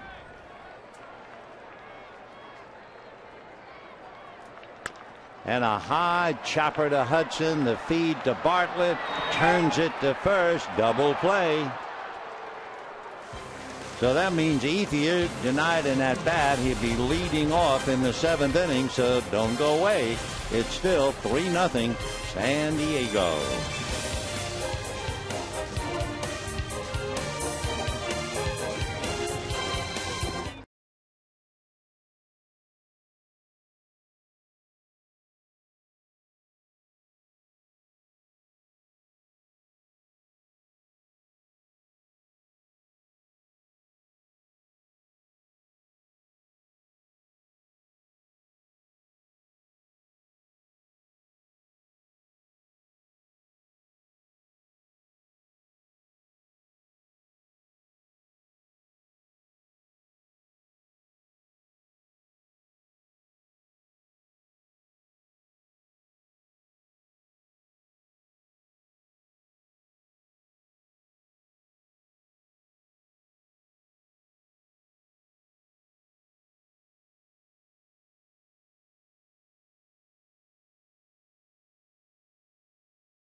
3-0. The Padres have turned in 2 double plays. Same one started by Hudson. But watch what Orlando does. He hangs the ball for Bartlett. Bartlett ready to throw, and as he releases, a whack on the fanny from Orlando Hudson. Is that 1 in a million? No. Take a look at the 6th inning. Same double play. Same throw by Bartlett. Same whack on the fanny. So for the San Diego Padres, they're having a little fun. One other note. Both double plays hit into by Uribe and Miles were on the first pitch. So Hudson's Gold Glove has been applied to the hips of Jason Bartlett twice today. And we move on to the 7th inning. 3-0 in favor of San Diego, and Blake Hawksworth will now take over. Hawksworth is out of Canada, lives in Sammamish, Washington, and originally was signed by the St. Louis Cardinals out of high school. Fastball, curveball, slider, and changeup. Blake is 6'3", 195, 28 years old. And ball 1 to Eric Patterson, who has flied to center, grounded to short, 0 for 2. 3-0 Padres. 7th inning. 1-1. And don't forget, Andre Ethier leads off the 7th inning, looking for a hit to extend his streak. One way or another, he's been trying, I'm sure, very hard to just make it another game. 1-2.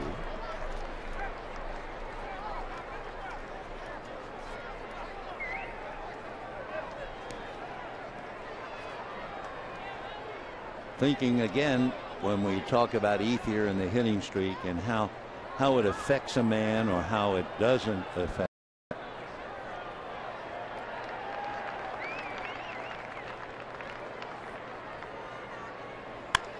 And a fly ball to deep left field. Going back for it is Gwynn. 1 away.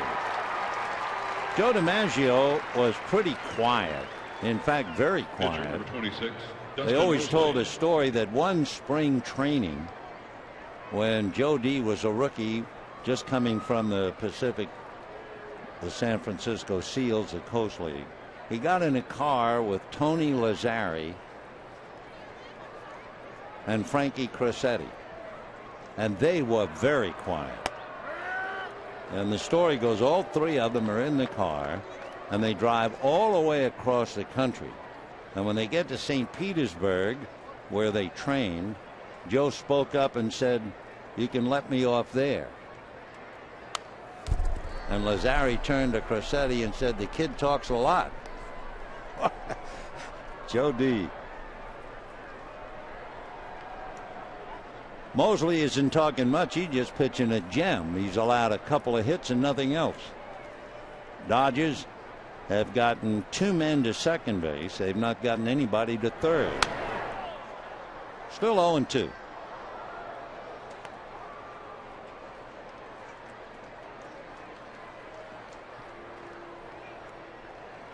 Three runs, 3 hits for San Diego. They were all consecutive. Hudson, Maben, and Haup in the 2nd inning.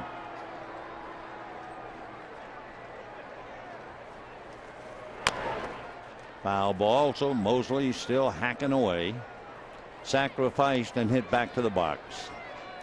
So John Garland gives up 3 runs on 3 hits. Strikes out 8. And it's not good enough because Mosley so far has struck out 5, allowed 2 hits and walked 2. 0-2. Breaking ball, a check swing and a hopper to Miles, who gets him. Good play by Aaron. Hard to get any kind of a jump on a check swing. And Miles was able to move to the right. Mosley almost had a base hit. So 2 out, and Will Venable grounded out twice, struck out 0 for 3. Dodgers have Ethier, Kemp, and Uribe in the bottom of the 7th inning. So Blake Hawksworth picking up for Garland.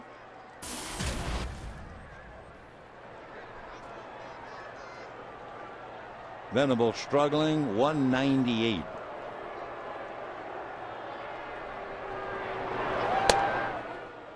Strike. 0-1. On deck, the shortstop, Jason Bartlett. The trio of Ethier, Kemp, and Uribe have one hit amongst them. Single by Kemp.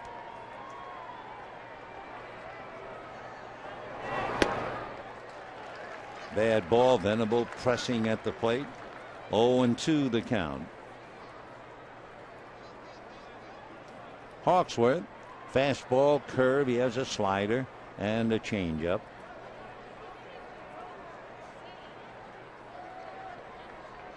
Oh, 0-2. 1-2.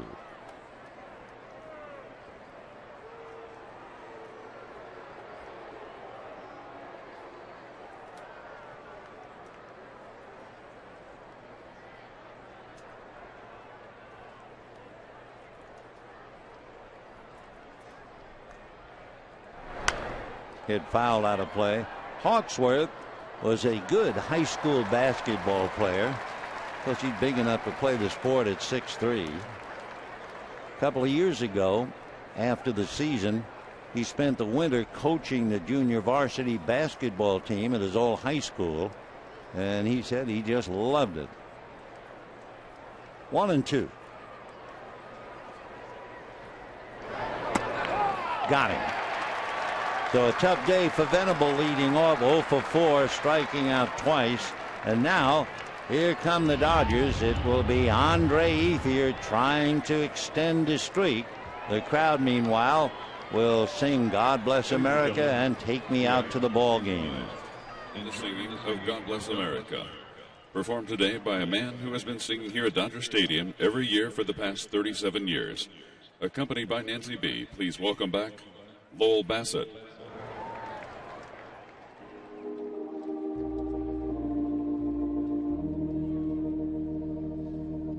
God bless America, land that I love. Stand beside her and guide her through the night with the light from above. From the mountains to the prairies, to the oceans white with foam. God bless America, my home, sweet home. God bless America, my home, sweet home.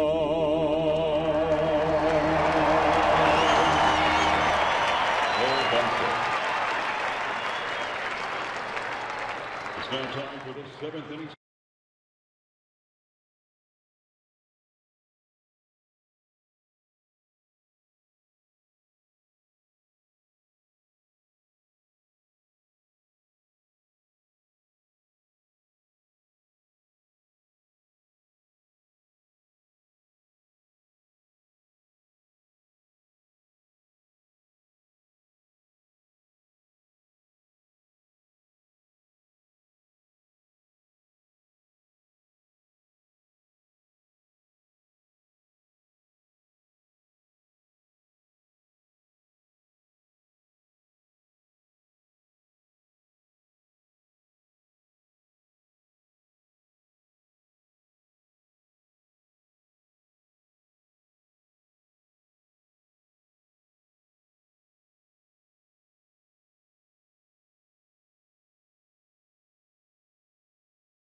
3-0 San Diego.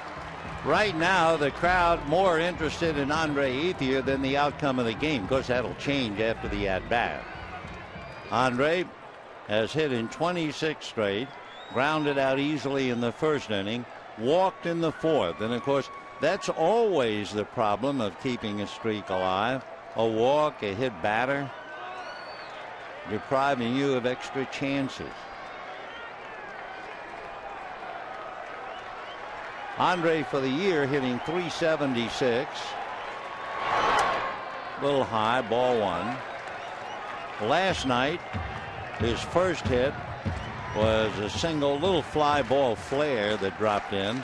And then in the 8th inning, he singled off Hudson's glove. Hard ground ball off the glove of first baseman Hoff, and Andre is aboard.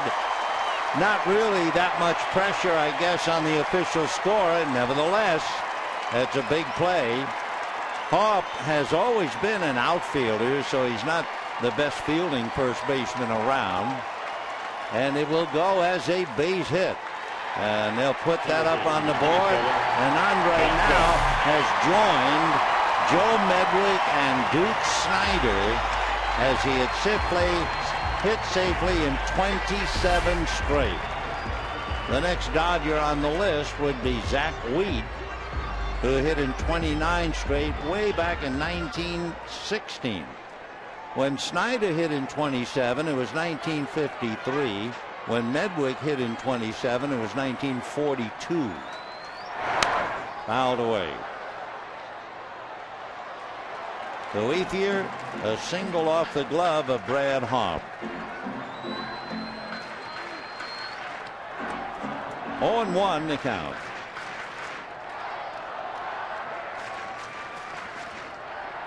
And I'm sure even the great DeMage would agree. You need a little help to continue a streak, and he just got it. Time something loose from the bullpen. A ball, obviously, where Luke Gregerson was heating up. And he's been joined by Corey Lupke. So timeout. So that is hit number 3 as far as Mosley is concerned. Foul back by Matt. Kemp struck out and singled 1 for 2.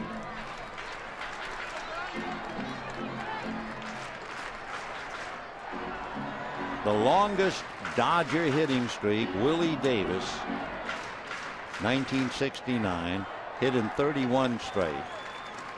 But for Ethier, just to get your names mentioned with Joe Medwick and Duke Snyder, that's enough right there.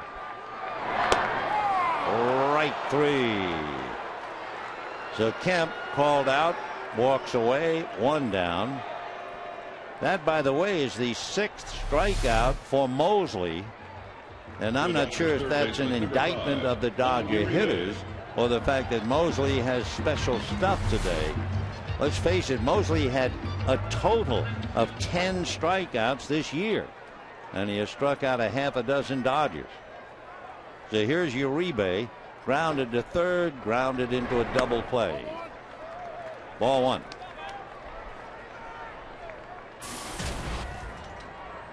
One ball and no strikes. Ethier held on by Brad Hobb.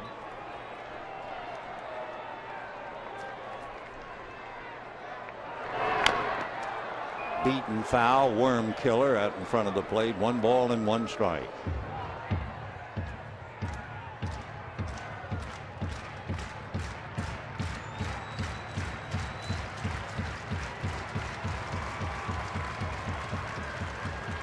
Dustin Mosley moving along nicely. He had 82 pitches coming into this inning. Light breeze blowing out to left field. And lifted up into that blue. It's Jason Bartlett, the shortstop. 2 down.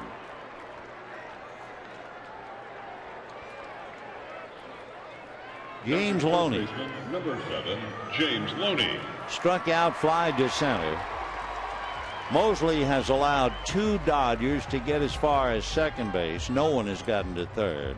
Jamie Carroll doubled in the third inning, and Ethier advanced to second on a single by Matt Kemp.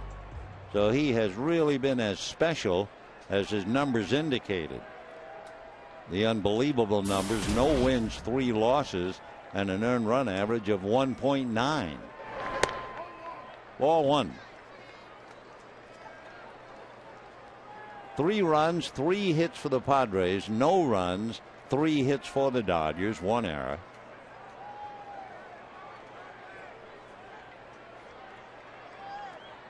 Loney hitting .206. Struck out, fly to center.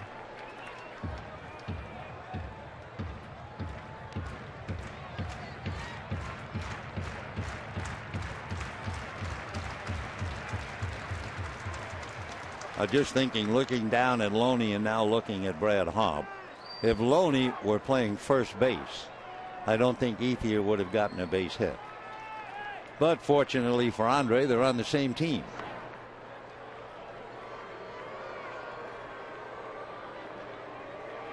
Two balls and no strikes.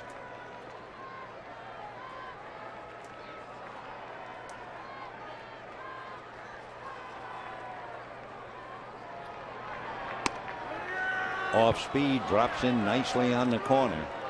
2-1 the count. Late in the game, you're thinking about a battle of bullpens, and getting into that area, the Padres would have a big edge, at least on paper. The last 16 games, the Padre bullpen's earned run average is 1.4. A tribute to Messrs. Gregerson, Adams, and Bell.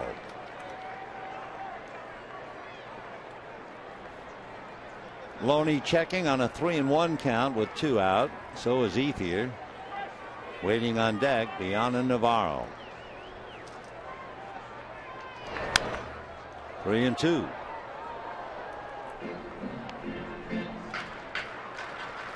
Light breeze again, rippling the flags. Not much of a breeze, blowing right to left.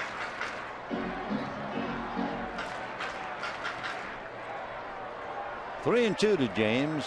Hop off the bag, though Ethier will be going.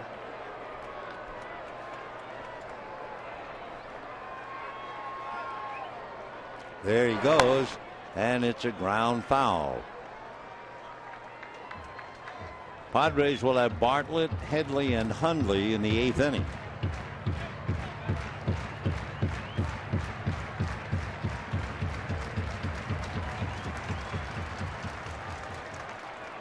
Dustin Mosley now, his pitch count is up to 96, so this is number 97.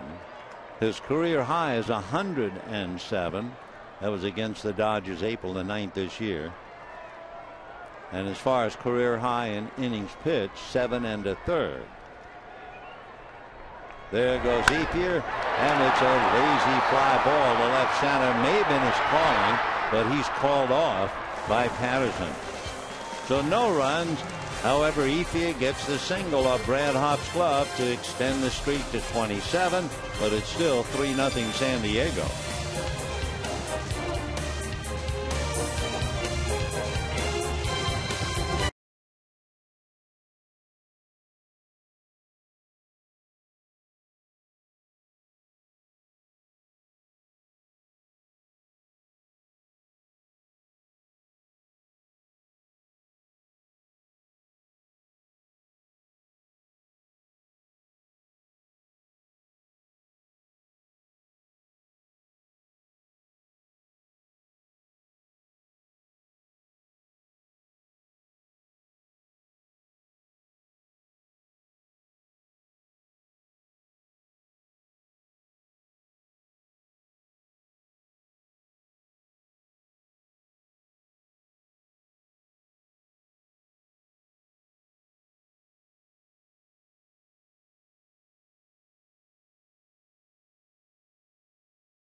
single off the glove of Brad Hopp has extended his streak to 27 as he joins Duke Snider and Joe Medwick. Meanwhile, the Padres holding on to a lead they took in the second inning and not let get and go. Mosley, meanwhile, has made 97 pitches, and he has done an outstanding job to lead 3-0. That's what he has done so far. Down in the bullpen, Gregerson was up earlier. Adams is up now. So we will see, will they send Mosley back out there? Bartlett, Headley, and Hundley in that order. Bartlett 0 for 3. Grounded to third, fly to left, struck out. Blake Hawksworth going to work. And ball one. Dodgers acquired Blake Hawksworth from the Cardinals for Ryan Theriot, remember? But there's an interesting note about that trade with the Cardinals. Ball two. It was the first Dodger trade with St. Louis since August of 1988, when the Dodgers traded Pedro Guerrero for left-hander John Tudor.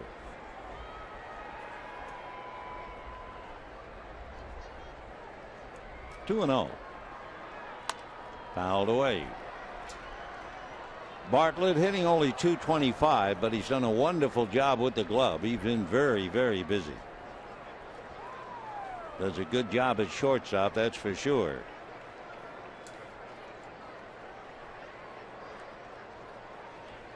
Two and 1.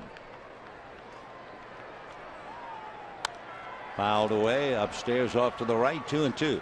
Don't forget the Chicago Cubs with Alfonso Soriano and the rest of the crew. They'll be in here tomorrow night. Clayton Kershaw against the Cubs Monday night.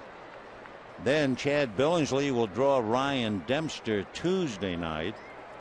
And then Wednesday at 12:10, Ted Lilly will go up against big Carlos Zambrano.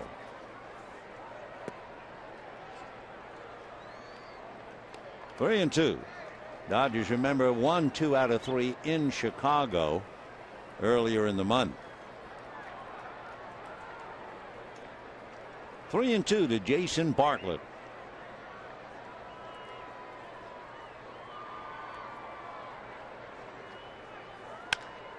Hard ground ball. Another nice stop by Juan Uribe, and a nice play by Loney at the other end.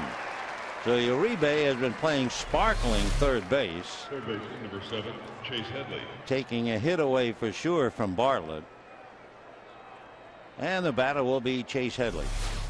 And of course, watching Uribe play so well reminds us to send along our warmest wishes and prayers for a speedy recovery from the man from Iowa, Casey Blake. Chase Headley is struck out, walked, and then hit the ball off Garland's glove. It was deflected to Uribe, who made a fine play. That was a strike. Third base umpire Bob Davidson. 0-1 the count. They're in the bottom of the 8th inning in Denver, and the Pirates have the Rockies by the neck, 8-4. That's the return of Clint Hurdle to Denver.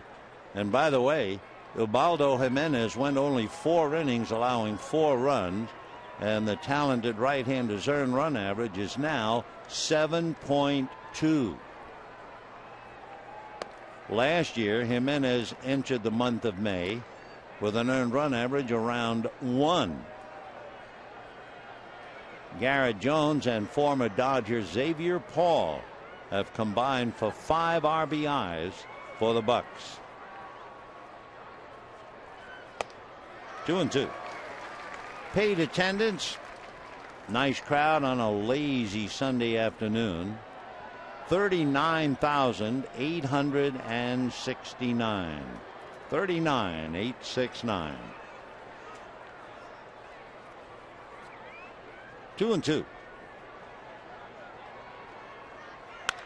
And a drive to center. Kemp going back. Picks it off. 2 away. You know, you can take the Dodgers with you wherever you go this season. Subscribe to MLB.tv today. See every Dodger game live or on demand on your computer and your favorite devices. Visit Dodgers.com to order. Get more details. MLB.tv. Baseball everywhere. 2 out, 8th inning. Here's Nick Hundley. Walked and scored and then struck out twice. Nick hitting .267 and a strike. When the Dodgers come up in the bottom of the 8th inning, they have Deanna Navarro, Jamie Carroll, and Hawksworth Spont. That's going to cost him 0-2.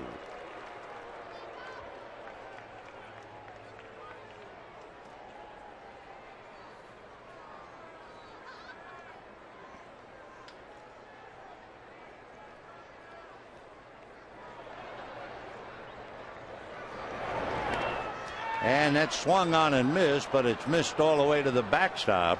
And down to first base goes Hundley. So we'll see strikeout, wild pitch, or exactly what that was. Down there. Went off the heel, but it was in the dirt. And I assume that'll be a wild pitch. Yep. Strikeout, wild pitch. So 2 down. Hundley is at first. And he has struck out 3 consecutive at-bats. And the batter, Orlando Hudson. Single to right, walk, lost a hit on the play by Juan Uribe in the 6th inning. Orlando, watching him play, is having fun. And we've showed you how he would whack Jason Bartlett on the fanny as he would turn the double play.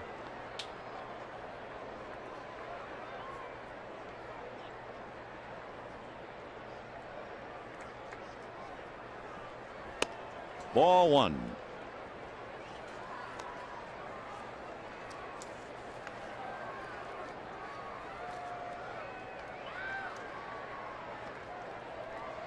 One ball and no strikes. The man from Darlington, South Carolina.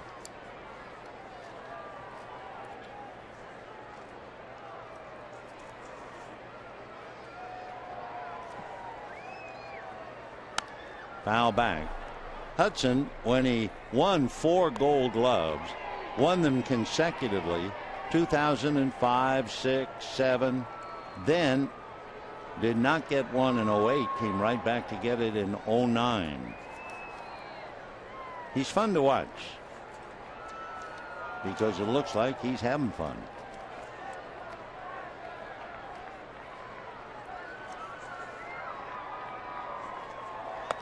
Off the plate. December of 2010, Hudson signed a 2-year deal with the Padres as an option for 2013. Had over 1,000 hits in his career. 2-1. Fouled away.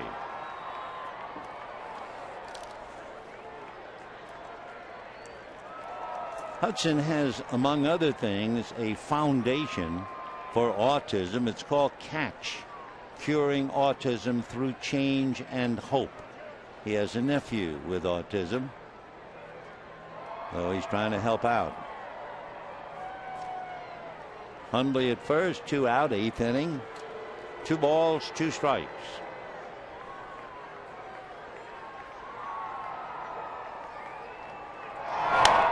Ground ball to Loney. He'll take it to the bag. No runs, no hits, a strikeout, a man left, and we're heading to the bottom of the 8th. San Diego holding on to a 3-0 lead.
right side, and you can see not much going on for the home team. Oh, you had Ethier getting the base hit off Hopp's glove to extend his streak to 27. You had Matt Kemp get a base hit, but Matt's also struck out twice. And the other, Jamie Carroll, a one-out double in the third inning. Otherwise, a lot of offers as we go to the bottom of the eighth. Mike Adams, big guy out of Corpus Christi, 6'5", 190. They got him out of Texas A&M, did the Milwaukee Brewers. Reminds you a little bit of Mike Maddox, who was a pitching coach in Milwaukee and moved on to Texas. Adams in 13 games, and look at that ERA, 0.6. And then after that, if he gets through the eighth, then you have Heath Bell to pitch the ninth.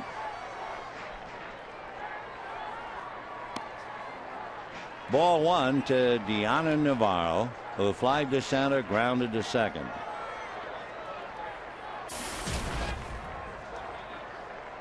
All of the offense for San Diego occurred back in the second inning. And a shot dug out of the grass by Headley, one away. So a nice play by Chase. The batter now will be Jamie Carroll. 1 for 2, a double. Only 2 Dodgers have got as far as second base. Carroll, who doubled in the third inning. Ethier, who had walked and advanced on a base hit in the fourth. No Dodger has gotten to third.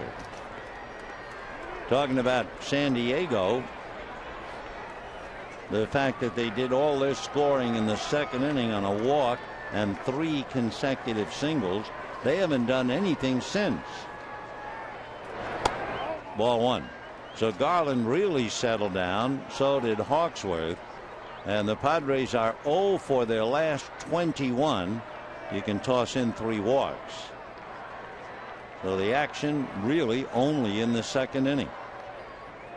So Big Mike trying to get the Dodgers out here in the eighth. Marcus Thames is out on deck. Strike 1-1.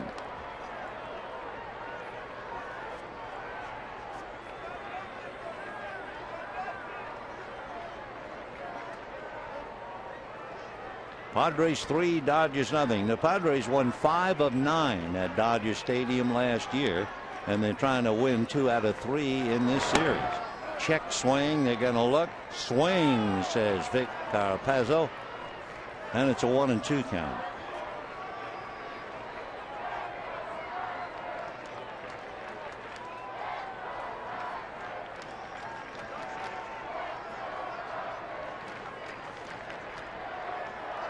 Jamie hitting .299.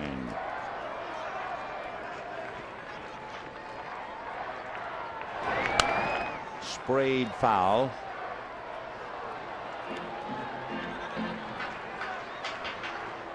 Mike Adams coming in with a remarkable set of numbers. Beside that 0.6, he's allowed 1 earned run. That run was a home run. He has not walked anybody, and he has struck out 12. 1-2. Tried to get that inside corner. Runs the count 2-2.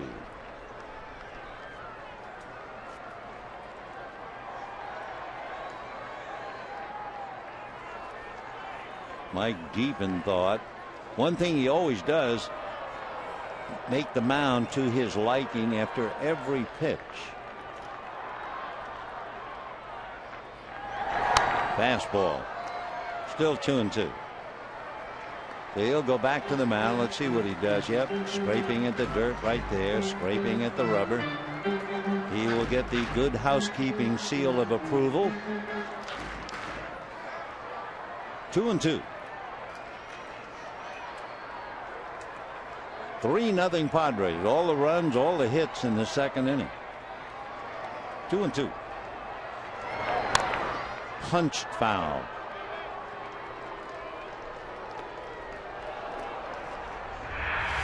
Cubs here tomorrow night. Clayton Kershaw, he'll pitch Monday night. Chad Billingsley pitches Tuesday night. And Ted Lilly pitches Wednesday afternoon. Remember, that game with the Cubs is a 12-10 game. So come have lunch with us.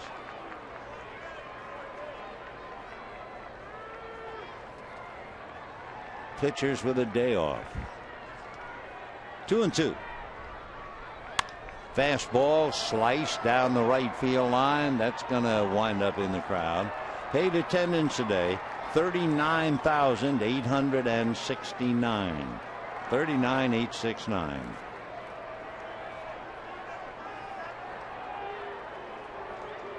Can't help but keep thinking how fortunate we are with all the horrific weather.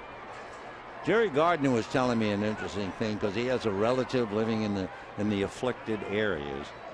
And the fella said, you know what we need more than anything? Jerry said, no, what? He said, D batteries. I said, what? Yeah, D batteries. Because almost every flashlight needs a D battery. And that's the one thing they don't have. They said at least if we had the D batteries, then we'd have light, because they have certainly no electricity, and at least they could see their way around in the evening.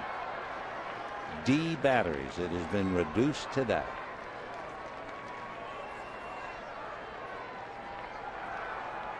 Dodgers could use a little D battery right about now. Little comebacker. Maybe a double-A. So 2 down, and Marcus Thames coming up. Your attention, please. For the Dodgers, pinch hitting number 33, Marcus Thames. So the Dodgers had Carroll double in the 3rd inning. Since that, they had Kemp single in the 4th and Ethier single in the 7th, and that's it. Down in the Dodger bullpen, activated today, Hung-Chi Kwo. Kenley Jansen has been sent to Double-A Chattanooga.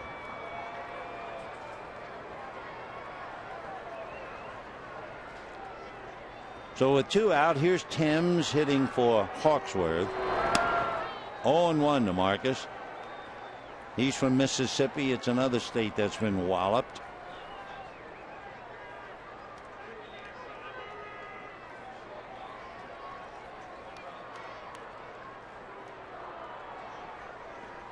Oh and 1 to Marcus, hitting 200. 1-1. Orlando Hudson plays him straight away, directly behind second base. Bartlett is on the grass at short. So all alone, Brad Hopp at first base. 1-1.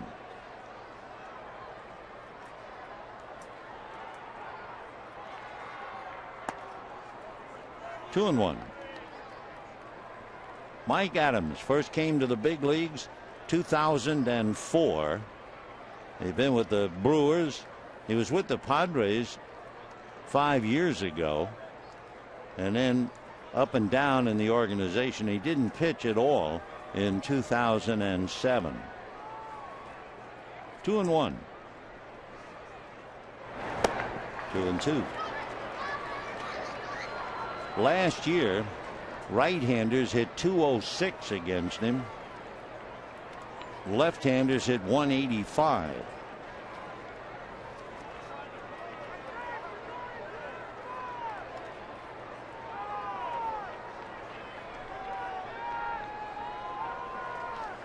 Two and 2.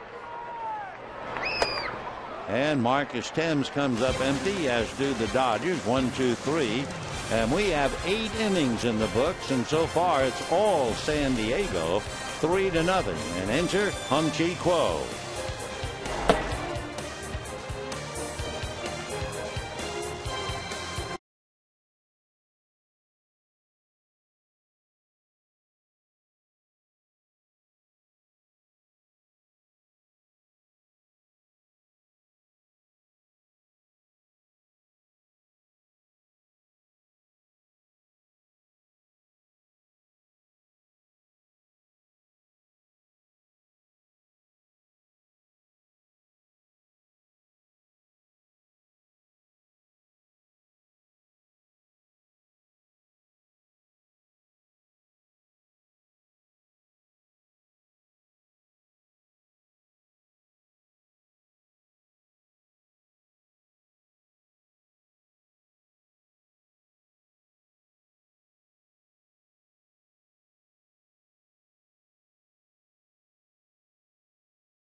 hard ground ball over first base. Brad Hopp tried to come up with it, and it went off his glove, and it went for a base hit. It was a smothering stop by Hopp. Had it gone by, it would have been a double. So then you look at Eve here, keeping his streak alive, and look what he's done. 10 hits to left, 11 hits to center, and 13 hits to right. He's had 7 infield hits, and 3 times during the streak he had an infield hit to keep it going. Last year he had 9 infield hits the entire season, so he has certainly been blessed up to here. I'm sure in going through DiMaggio's streak, he probably had some infield singles. Joe started on May 15th, ended July 17th. Joe had 34 games with 1 hit. 34 of the 56, just 1 hit. That's a strike. 0-1.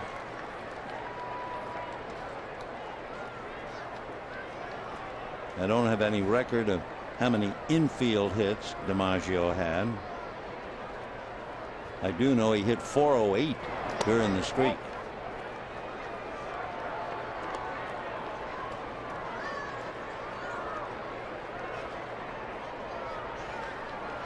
One ball and 1 strike. Ethier, by the way, will bat third in the 9th inning. 2-1. For Andre Ethier, yet another note. His 27-game streak is the longest since Ichiro hit in 27 straight 2 years ago. Johnny Damon has had the longest streak past 27. Damon with the Red Sox hit in 29 straight. So just a couple of notes on the ever interesting and fascinating hitting streak.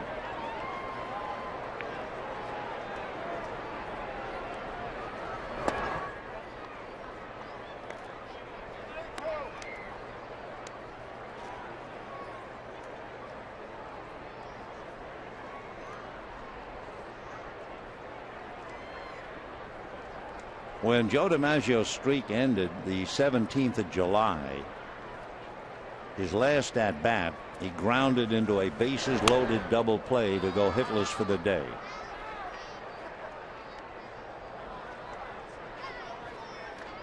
Probably more interesting, and we'll really keep an eye on that. How did the Yankees do while DiMaggio was keeping his streak alive? Well, the Yankees won 41 times in that 56-game hitting streak. So how about the Dodgers? What have they done in the 27 games in which Ethier has come up with 1 hit?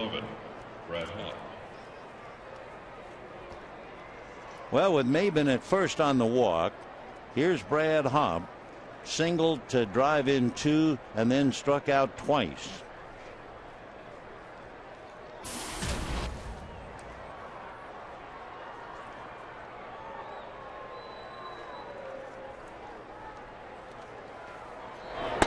And ball 1. It figures with the layoff, with the troubled back and everything else, Quo figures to be a little wild. Down in the pen, in case it's a little too much for him, they get Mike McDougal up for a second time. 1 ball and no strikes.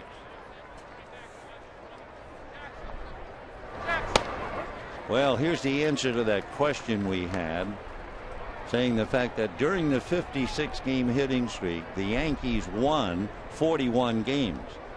During the 27-game streak of the previous 26, the Dodgers have won 12 and lost 14. Interesting angle. 1-1. When the home team is being shut out, you have to do a little extra digging.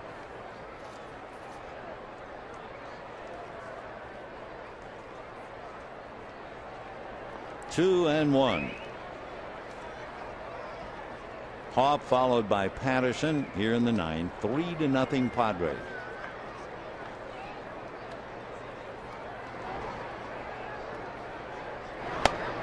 Just off the plate with the fastball. So he's throwing easily, he's throwing hard, but he's not throwing strikes.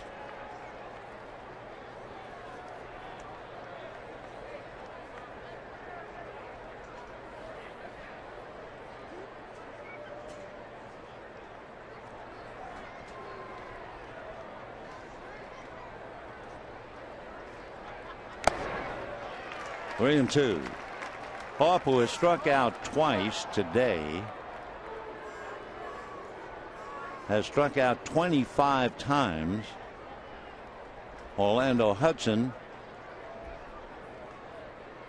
has struck out 26 times. 3 and 2. We'll see about Maben. He is going late on a ball drilled to center, and that's in there for the base hit. Well, Maben goes to third. 3 and 2 single to center by Brad Hopp. The Hopp goes 2 for 4. He just continues to plague Dodger pitching no matter who's out there on the mound.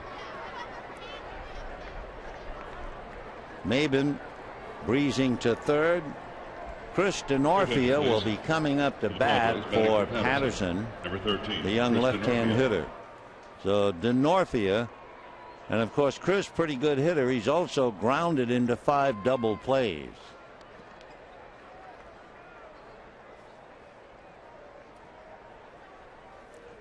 So Hung Chi Kuo has given up a walk and a base hit. In some trouble, the Dodger infield has to play up. Just to give you an update on Brad Hopp in his career at Dodger Stadium, Brad Hopp is batting .362. He just continues to bedevil the Dodgers, and especially here. Roberto Clemente had a .377 batting average here during his career. A strike to DeNorfia. Chris out of Connecticut started in the first game, hitting .289.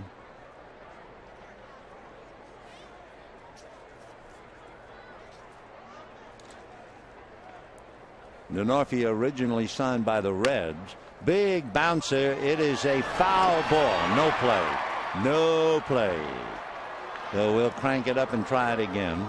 Good quick call by Bob Davidson, the third base umpire. So Bob, straddling the line, had the great view and called it immediately, so there was no pressure. Of course, Uribe, he's not looking back. He's going to make the play. Stepping in foul ground, throws high. Run probably would have scored. So they'll back it up and try it again. 0-2 the count to DeNorfia. Ball one.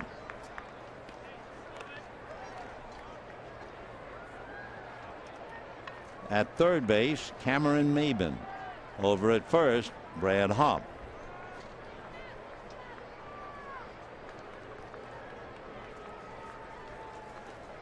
One and two. Strike. So DeNorfia comes off the bench and down he goes. One out, runners at first and third. And Jorge Cantu will now come up and hit for Mike Adams. Your attention, please. Pinch hitting number 3, Jorge Cantu. With DeNorfia striking out, for Bud Black, he has really drawn blanks. His pinch hitters are 5 for 48. Not any help at all. So now Cantu. He's struggling, hitting .176. Ball one. One out, first and third. And looking at Kuo, we haven't seen him pitch at all until now, so we have no record on what he might have done with Cantu and vice versa. 1-0. Fastball. 1-1, and the breeze has picked up, blowing out to right field. It's been pretty much going the other way. Not that 45-mile-an-hour gust that they've been talking about, but nice breeze. 1-1.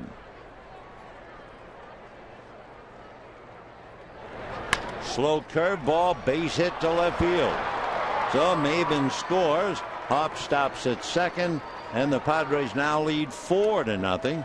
And for Bud Black, he gets production from a pinch hitter as Cantu, a single to left field.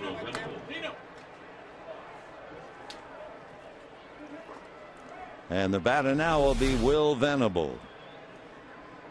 So Quo has allowed 2 hits, a walk, and a run here in the 9th inning.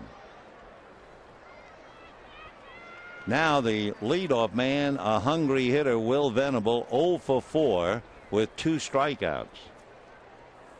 2 on, 1 out, run in. And a strike. Venable had a 2-hit game last night. Appeared as a pinch hitter in the first game. Lost a base hit on a nice play by Andre Ethier, and then single to right. 0-2 to Will. Now that the Padres are leading 4-0 as opposed to 3-0, Heath Bell is muffled, and Chad Qualls begins to warm up. 0-2. 1-2. Venable, 2 ground balls and 2 strikeouts. Remember, John Garland gave up only 3 runs, struck out 8, but the Dodgers unable to do anything against Dustin Mosley.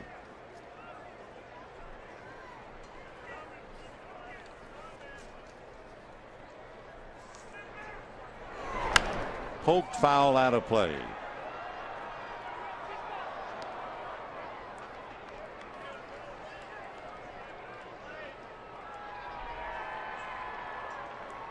Dodgers will have Tony Gwynn to lead off the 9th inning.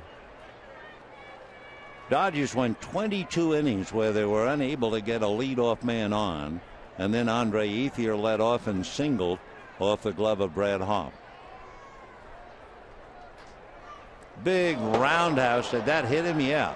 Big slow curveball. I mean, if you're going to be hit, that's a perfect pitch. So Venable with this big rainbow, didn't know quite what to do. It hit him on top of the neck. So hit by the pitch.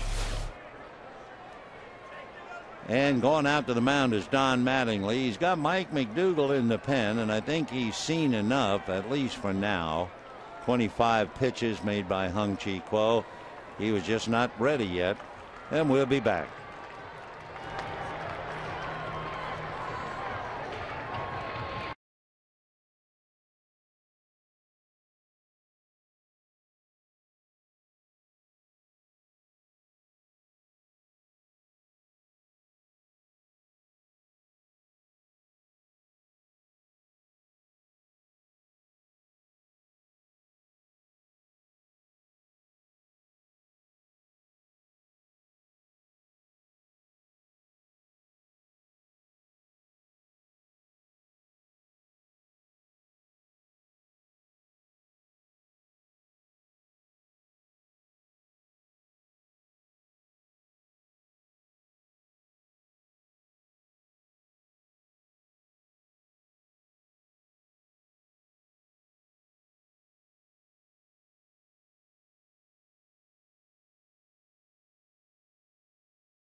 Padres with what they feel is a comfortable 4-0 lead. So, as we mentioned, Heath Bell is not warming up anymore. Mike McDougald out of Las Vegas. Went to school at Wake Forest. He was the '1 pick of the Royals in '99. Lives in a picturesque community, Marco Island, Florida. McDougald 6'3", 190. Getting ready with the bases loaded to face Bartlett and perhaps Headley with one away. McDougald coming into the game, no record, a good earned run average of 1. This will be his 12th game, and he's had 9 innings under his belt. Opposition hitting 179 against McDougald. The infield is back, down 4-0 in the 9th.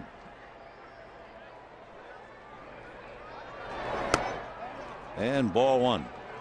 So Hop at third, Cantu at second, Venable at first. 4 runs, 5 hits for the Padres, no runs, 3 hits for the Dodgers. 1-0. In there. For Mike McDougald, with all of those impressive numbers, he's had to fight his control. 5 walks, 6 strikeouts.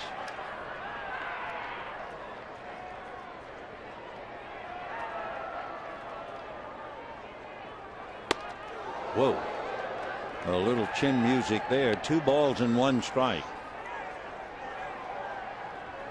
McDougald has been a pro a long time. Started pitching for a living in 1999. Came up to the Royals, stayed with them, then the White Sox, Cardinals, and Dodgers. And behind now 3-1. Down in the Dodger bullpen after warming up Hawksworth, Quo, and McDougald, Kenny Howell now gets Lance Cormier up. 3-1.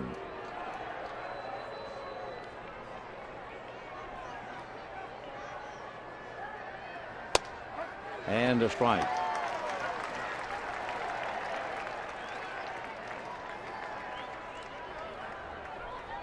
At third is Brad Hop, and that is the man who might very well have sent up a distress signal as far as Hung-Chi Quo is concerned. Tell you in a moment why. Quo last year facing left-handed batters, he gave up 6 hits all year to left-handers. They were 6 for 63. His earned run average against left-handers, 0.95. That would be actually the batting average by left-handers against him. Foul ball. So Brad Hop singled, and that was bad news indeed for Quo and the Dodgers. So it's still 3-2 to Jason Bartlett, with Hop, Cantu, and Venable out there and only 1 out. 4-0 San Diego. Another foul ball.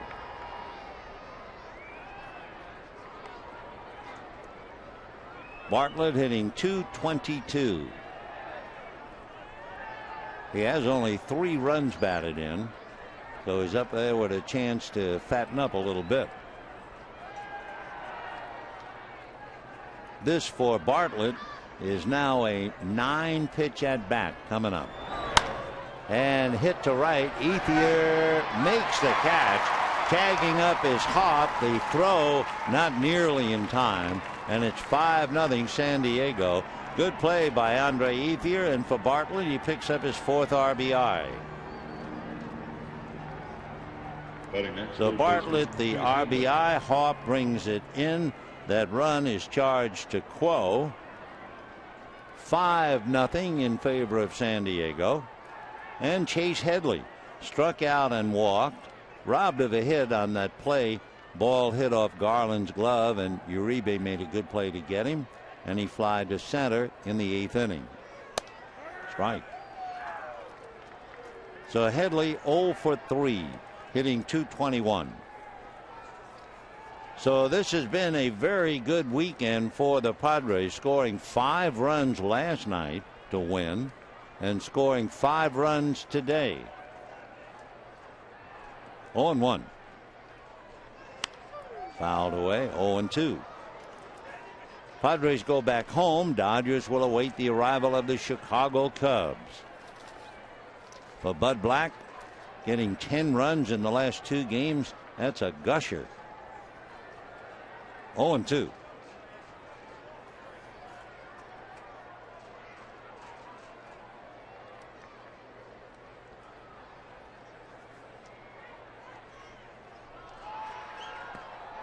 One and two. The Cubs, going into today's game, have won 2 in a row. If they win, they'd be about the same as the Dodgers, 1 game under 500 if the Dodgers fail to rally. 1-2. And a high fly ball into left center field and deep. Gwynn to the track at the wall, plays it off the wall. 1 run will score. The second run will score standing up, and it's 7-0 in favor of San Diego on that long drive by Chase Headley. Gwynn made a good play out there. He took the ball right off the wall with his bare hand and got it back in, but it didn't help. So Headley doubles to left center, picks up 2 ribbies.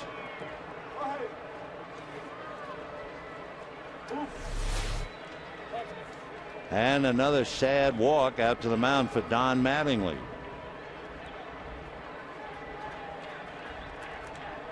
So it's a 4-run inning, and the runs all charged to Hung-Chi Kuo.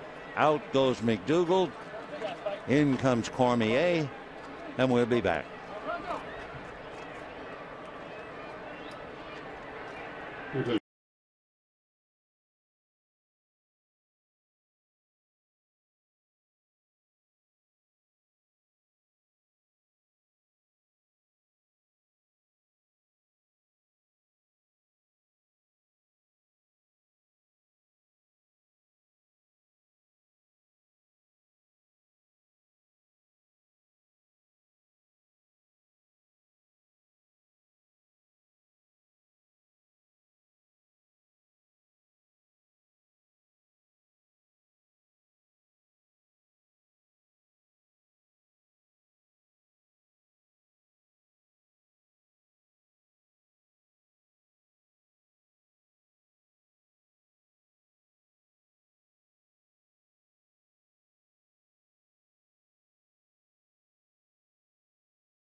The 7 runs, especially the 4 here in the 9th. So Lance Cormier trying to get the out. You had Denorfia's strikeout, and you had Bartlett picking up a run with a long fly ball down the right field line. And Nick Hundley, who has walked, struck out 3 times, coming up.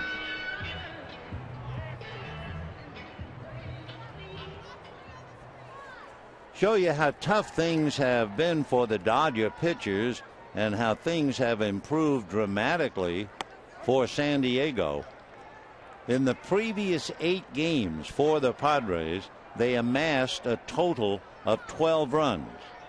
Last night and today, Bud's gotten 12 runs.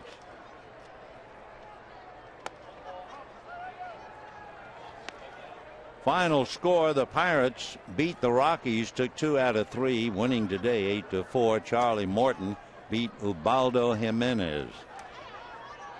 1-1 the count. Ground ball wide to third. Uribe can't get it. Carroll does. The throw's too late, and it'll be an infield single for Hundley.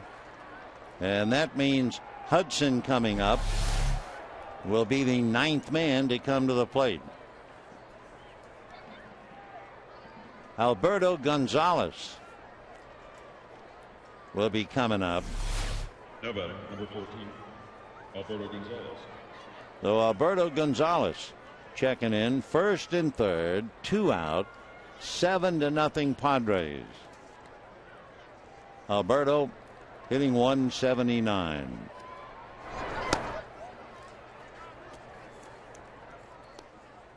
One ball, no strikes.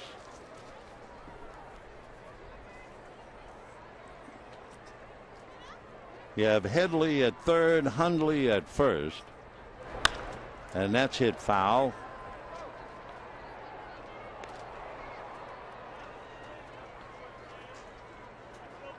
Gonzalez is the 3rd pinch hitter used by Bud Black.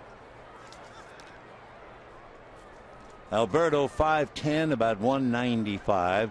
He's from Venezuela, from Maracaibo. Came over from the Washington Nationals in a deal that sent Eric Davis to the nation's capital. Last year, he played 5 different positions, all 4 infield positions and right field. And when Ryan Zimmerman was hurt, he replaced him. And of course, Zimmerman is hurt again. Comebacker. Cormier has it. That'll be that. However, it's a big 4-run 9th inning. 9 men come to the plate. And when it's all over, the San Diego Padres have the Dodgers by the neck, 7-0.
Seven to nothing in favor of San Diego. Alberto Gonzalez, who batted for Orlando Hudson, stays in the game at second base. And Chris Denorfia, who batted for Eric Patterson, he stays in the game in left field. And the new pitcher is Chad Qualls, trying to get 3 outs.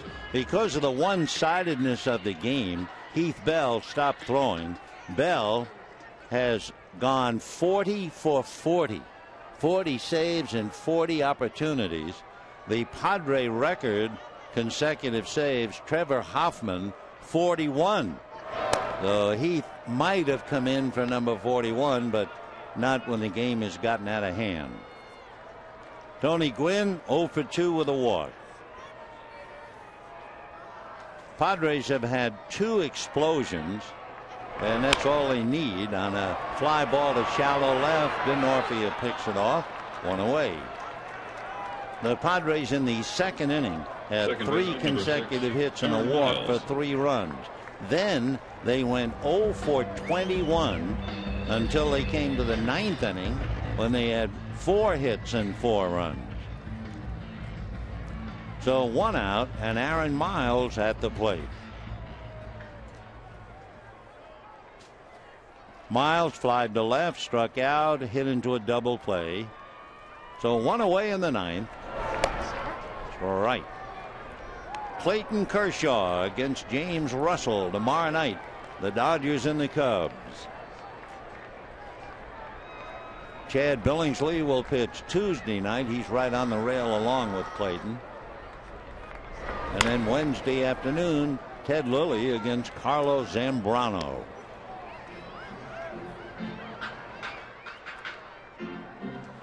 So Chad Qualls gets an out in the 9th.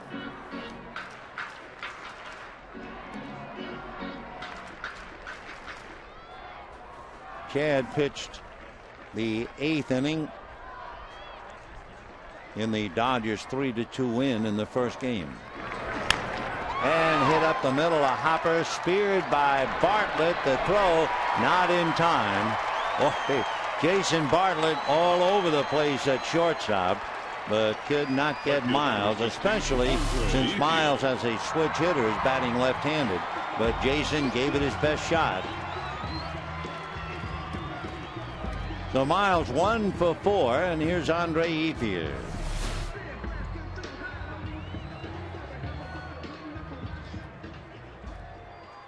Ethier singled a Brad Hopp's glove in the 7th inning. So his streak now 27 games. Ball 1. Qualls got tangled up on the mound. That's another problem if you are a late reliever. You have the idea the Dodgers used 5 pitchers and the Padres used 2 more. So 7 different pitchers took over the mound before Qualls finally got there. 1 ball and no strikes. Hit down the line, foul. 1-1. Andre hitting .382.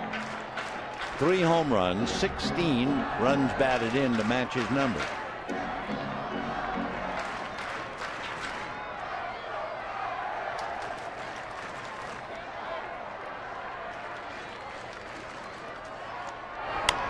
And little foul out of play.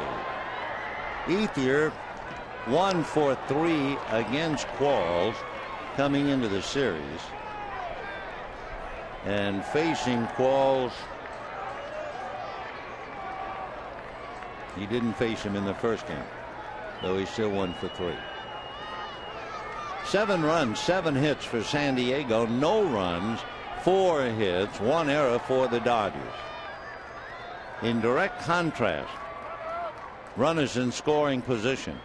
Padres 9 for 25, a dozen RBIs. Dodgers 1 for 14. And a high but very playable fly ball to right field. Will Venable.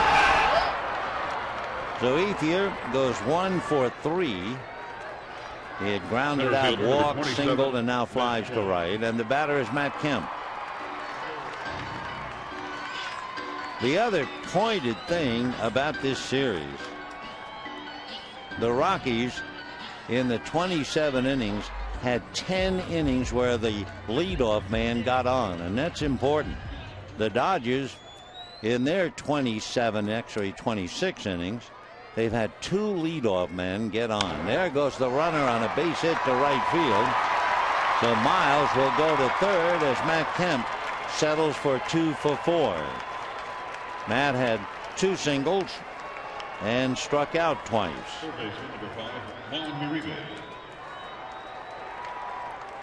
So first and third, 2 out, and Juan Uribe coming up. Uribe grounded to third, hit into a double play, popped to short, 0 for 3.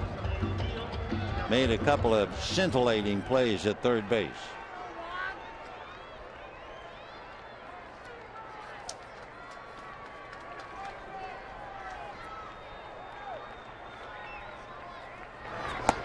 And a strike.